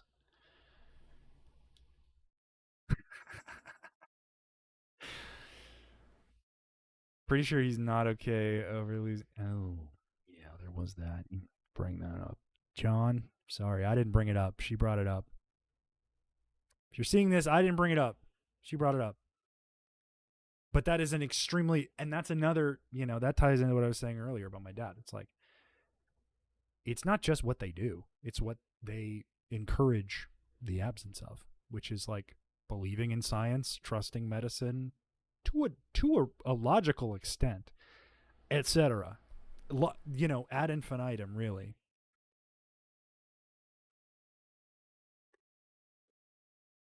Yowie.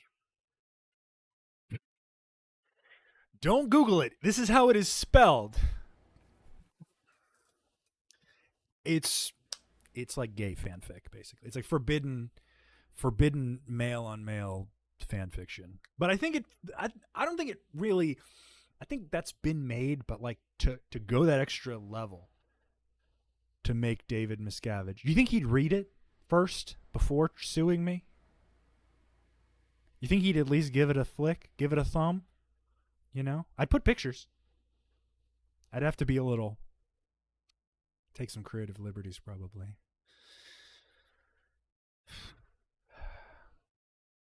Let's get my numbers up so I can afford to stream and write forbidden Scientologist Yowie. Well, that was a noise. Suppressed a laugh. Heyo. I was just leaving. That's so funny. I was just on my way out. I have things. I don't really have too much, but like my battery is drainable. So I'm just trying to trust my own, you know, instincts. Last time I would just kind of burn the candle. I just push myself as far as I can go. Now I'm thinking more of just doing it. Jacob, use your imagination, buddy. Sorry, can't hold your hand in this. I was making a joke about making it, and then I was speculating on whether or not it's okay. It's all right. Speculating on whether or not would he read it first if I made it. You know, just to see what I'm allegedly saying that he's doing. Dude, he would just look at the pictures. I mean, does the character even like talk like him? Like he'd have to know, right? He'd be curious. Or would he have one of his aides like go through it and be like, see, they would like point out, it's like, you know, and you have a mole here, so this one's inaccurate, so we can get them for defamation. There's no mole on this.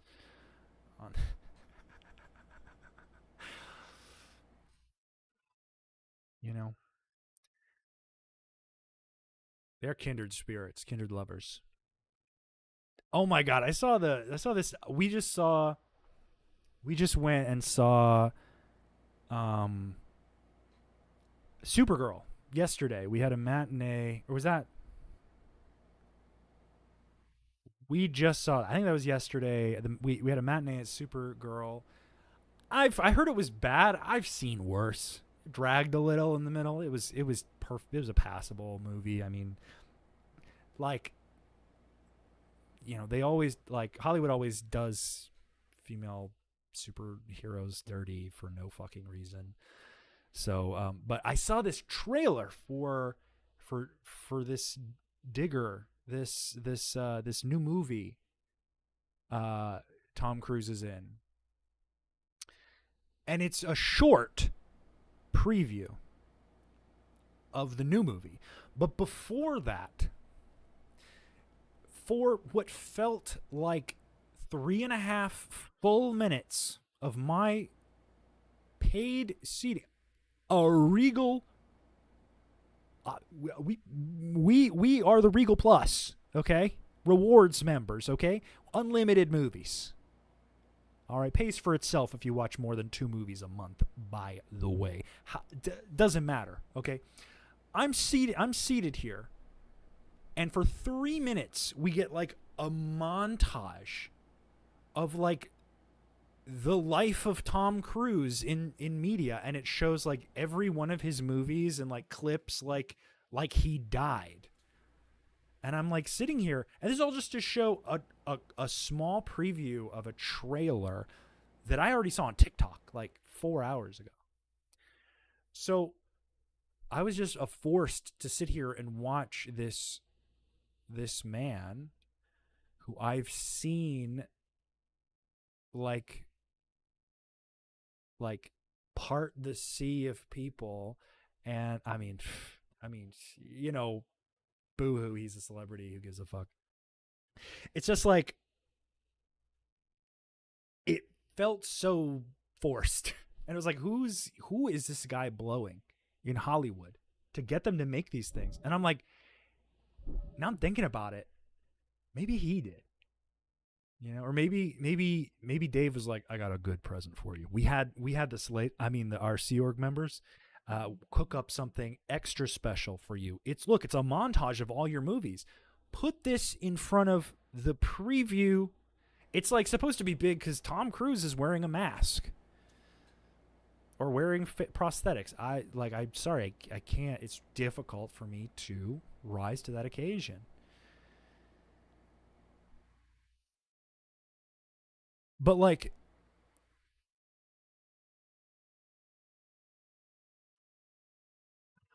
it was just the longest 3 minutes of my life. And Tom, you gotta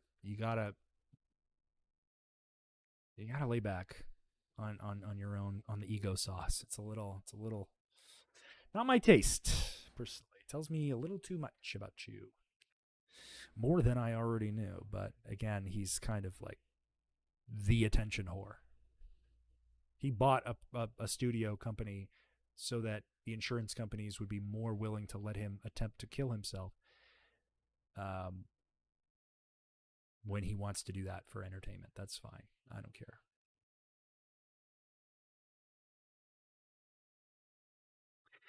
Probably works for Osa. I just know that like you couldn't, like, in this story. Okay, we're back to the Yowie. Just for a second. I know I said I would go, but like I just want to just wrap this in a bow. Okay, so David Miscavige, Tom Cruise, kindred lovers. Obviously would focus on David. Because, or maybe like it's like a 50 Shades of Grey, where David's the Dorian, a very short Dorian Gray, but like, is that his name? But then it's like kind of like a will they, won't they? It's like this, she meaning Tom Cruise, gets lured in. Well, it's Tom, so it's got, if it's Yowie, it's he. I'm I'm just being shorthanded. It's fine. I've never written this before. But like it'd have to be like, you know, he's dabbling in Scientology, and then he's getting more famous, and then, you know, maybe David wants him to go see a basketball game, or just go do dune buggies, and you know, let's just go scuba diving, like two bros who spend a lot of individual time with one another, just as platonic, like guy bro dudes, friends. And I also will be at your weddings and all of your public events to, like, you know, just be your friend or whatever, just not definitely stare at you. This is kind of like so you're getting the vibe. Sorry, I hit everything. Every time I touch everything starts shaking. But like, you're seeing kind of like the vibe. Obviously the tone would be different because these are both very like self-important people. But David's like a fanboy. When I look at David Miscavige, like, and from all the things I've heard about him, like, to me, he's like what a child thinks acting tough is like, to hide the fact that he's still like a kid, like an intolerant child.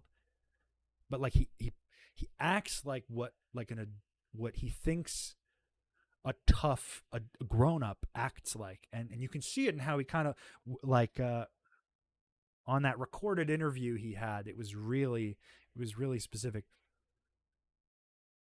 I forget with who. Like it wasn't Matt Lauer, that was the other one.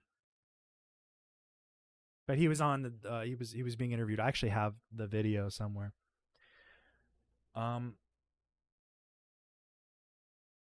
But just the way he talks, and it's just like he really thinks that he's about to inspire these people who actually had educations, and he's putting himself out there. That's embarrassing. Like, at the time it didn't feel like that. But I just think, like, internally he wants power, but he's obviously never learned accountability. He never was able to develop because, you know, he turned like 13 and was told that he was a good auditor, so that automatically makes you better than other people in Scientology. And, you know, went straight to his marble-sized head. Yeah. I just think it has to be sad. It has to be cursed. Like, there has to be like a, you know, like maybe they start something steamy and then Tom realizes that like it was all to just be controlled by David, and then he can't leave because now he has all the blackmail on him, and he kind of have like a weird, you know, totally implausible scenario. I've lost you. I've lost all of you. I'm in a circus. I'm being stared at. You're mocking me. I can feel it. Tell me it's bad, and I'll give up my writing dreams forever. I'm in the center of a pit, and you're all throwing tomatoes at me. That's how this feels.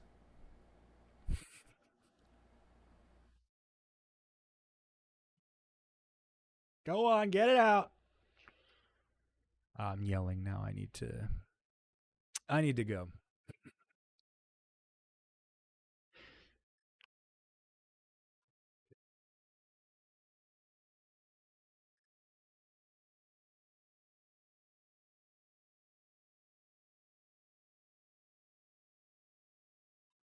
Anyway, I don't like to yell. I don't like loud noises. I don't know if people can scream on stream all the time. I'm like, this apartment was built like shit, and I'm an upstairs neighbor. I already feel shame living here for every step. Should have, if you do write this, you should have other declared SPs do a table reading of it on stream. We'll do I'll get like the ex-Scientologist Avengers out. We'll do like the end game where we're all, it's like a multicast audio performance, and we'll make we'll just do the whole the Bridge Publications thing.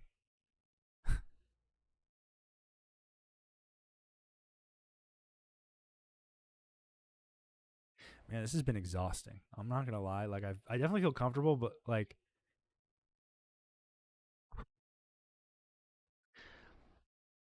definitely gonna engage less with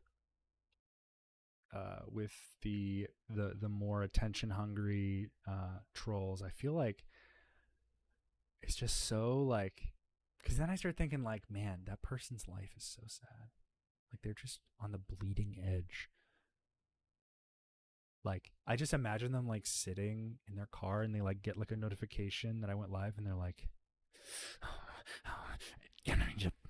what do I say? Ugh, how do I get? And it's just like nothing I say is gonna spark that self-awareness in you, and that like that's like freaky Nicky levels of focus. That's like, y'all have seen Obsession yet?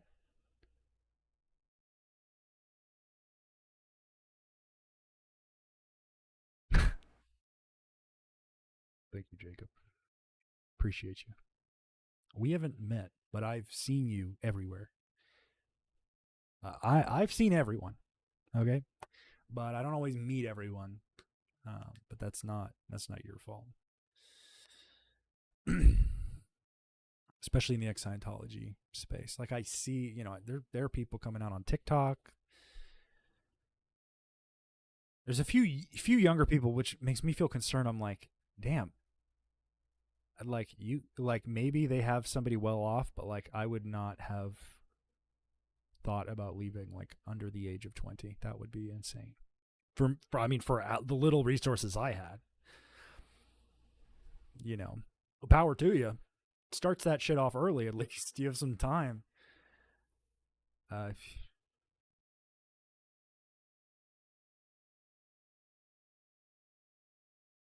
Yeah, it must be someone who really specifically pays attention to you because they don't go live very often. Yeah, people. You gotta imagine these people. The way they believe in solving problems. These people, meaning Scientologists or Dr. Berg fans or what have you. Dr. Berg fans are comfortable denying Scientology, but still are gonna like try to make you try. They're doing the same thing. They're just shifting their focus.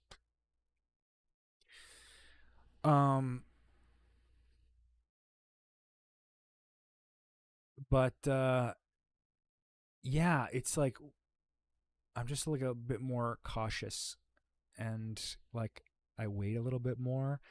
I mean, once you leave Scientology, you become 10 times smarter than you ever were inside, and I feel like my autism was just like craving information and like craving an actual education, and my brain, I was so hungry to like become something and learn something, so that when I left, I was just like, I'm learning so much. And then taking myself away from social media was like incredible for, I think, the long-term mental health. But it gives you some time to like really get perspective. And then you see these people who comment, and they're always commenting the same things. A lot of these people are a dime a dozen. The most common is the pray for Dr. Berg, Christ is the way. And I'm like, my dad would laugh at you for saying that. Like, you're not like it's weird because it's like you realize like we're not on the same, he's not on your side. He's using you as a, and then it's like, it's not even worth it because like there's so many, and I've tried to engage with so many, and I've engaged with Scientologists on the internet, active Scientologists who actively try to disagree with me. It's like there's this level of like you have to it teaches you that being emotionally stunted is okay, and that you can resolve your problems with like negative emotions are not just cancerous. You like like if you're using them against somebody, they're like, it's like a good thing. I'm losing my fucking train of thought again. Damn it. I'm just saying that like a lot of these people are the same, and they make the same arguments, and they're not actually interested in asking a question. I'm not here to be a perfect guy, obviously. I'm here to just hang out. I'm here because gas prices going up. You know, I can't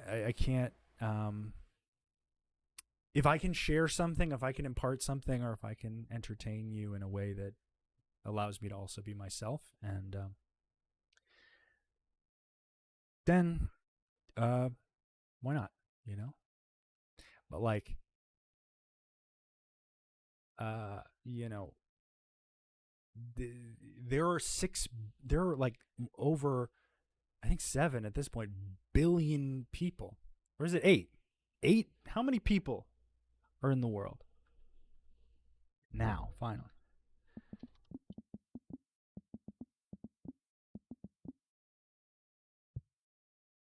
8.3 billion people, okay? Hard for some people to wrap their head around that number. I've come around to being able to visualize hundreds of millions of something.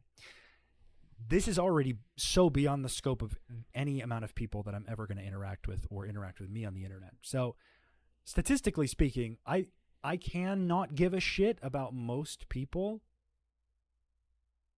who are, you know, coming out of this and know that I'm still going to meet people who don't know about this and who are actually going to, you know, it's just as likely that I'm going to see the trolls that I'm going to see the genuine people. Does that make sense? That's sort of what I'm trying to, I try to set the context first, but sometimes I then have to do other shit. But it's like, you know, I just believe in balance. So the likelihood that I'm going to interact with negative people is just as likely as I'm going to interact with positive people. But the likelihood I'm going to remember the negative for longer than I'm going to remember the positive is also likely.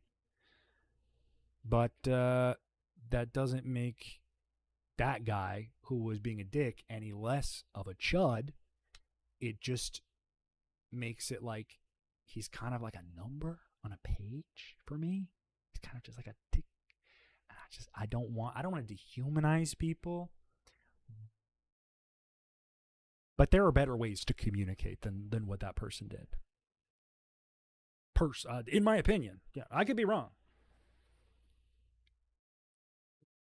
Constant and immediate criticism with no objective question or solution. For some people, that works.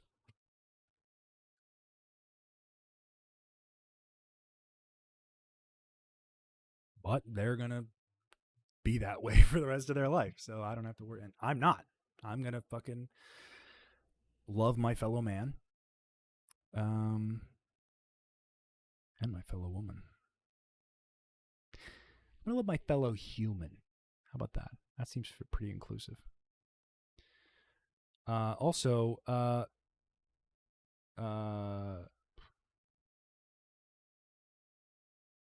what else? Oh, there was something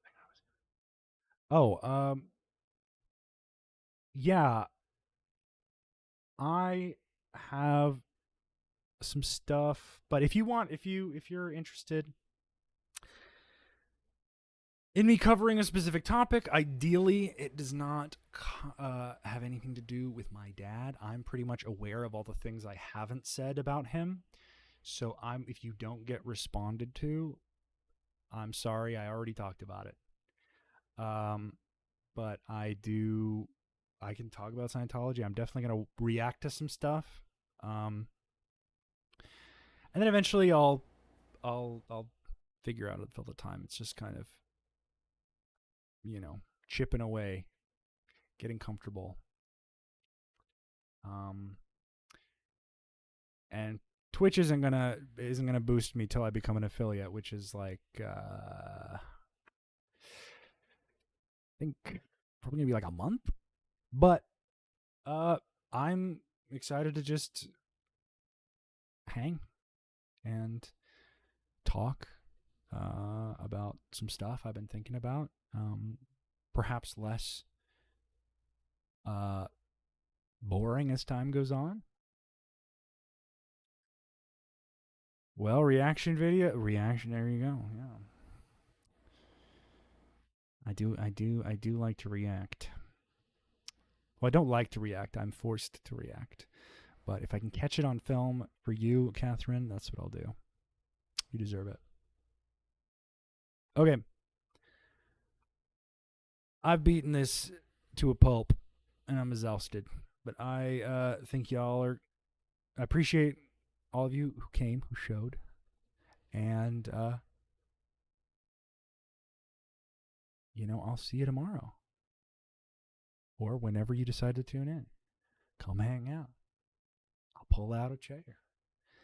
I force that. I'm going to beat... Speaking of beating the dead horse, I'm going to pretend to be Southern for some reason. Anyway. All right, y'all. Peace out. Wow, way louder than I thought that was going to be. Okay, bye-bye.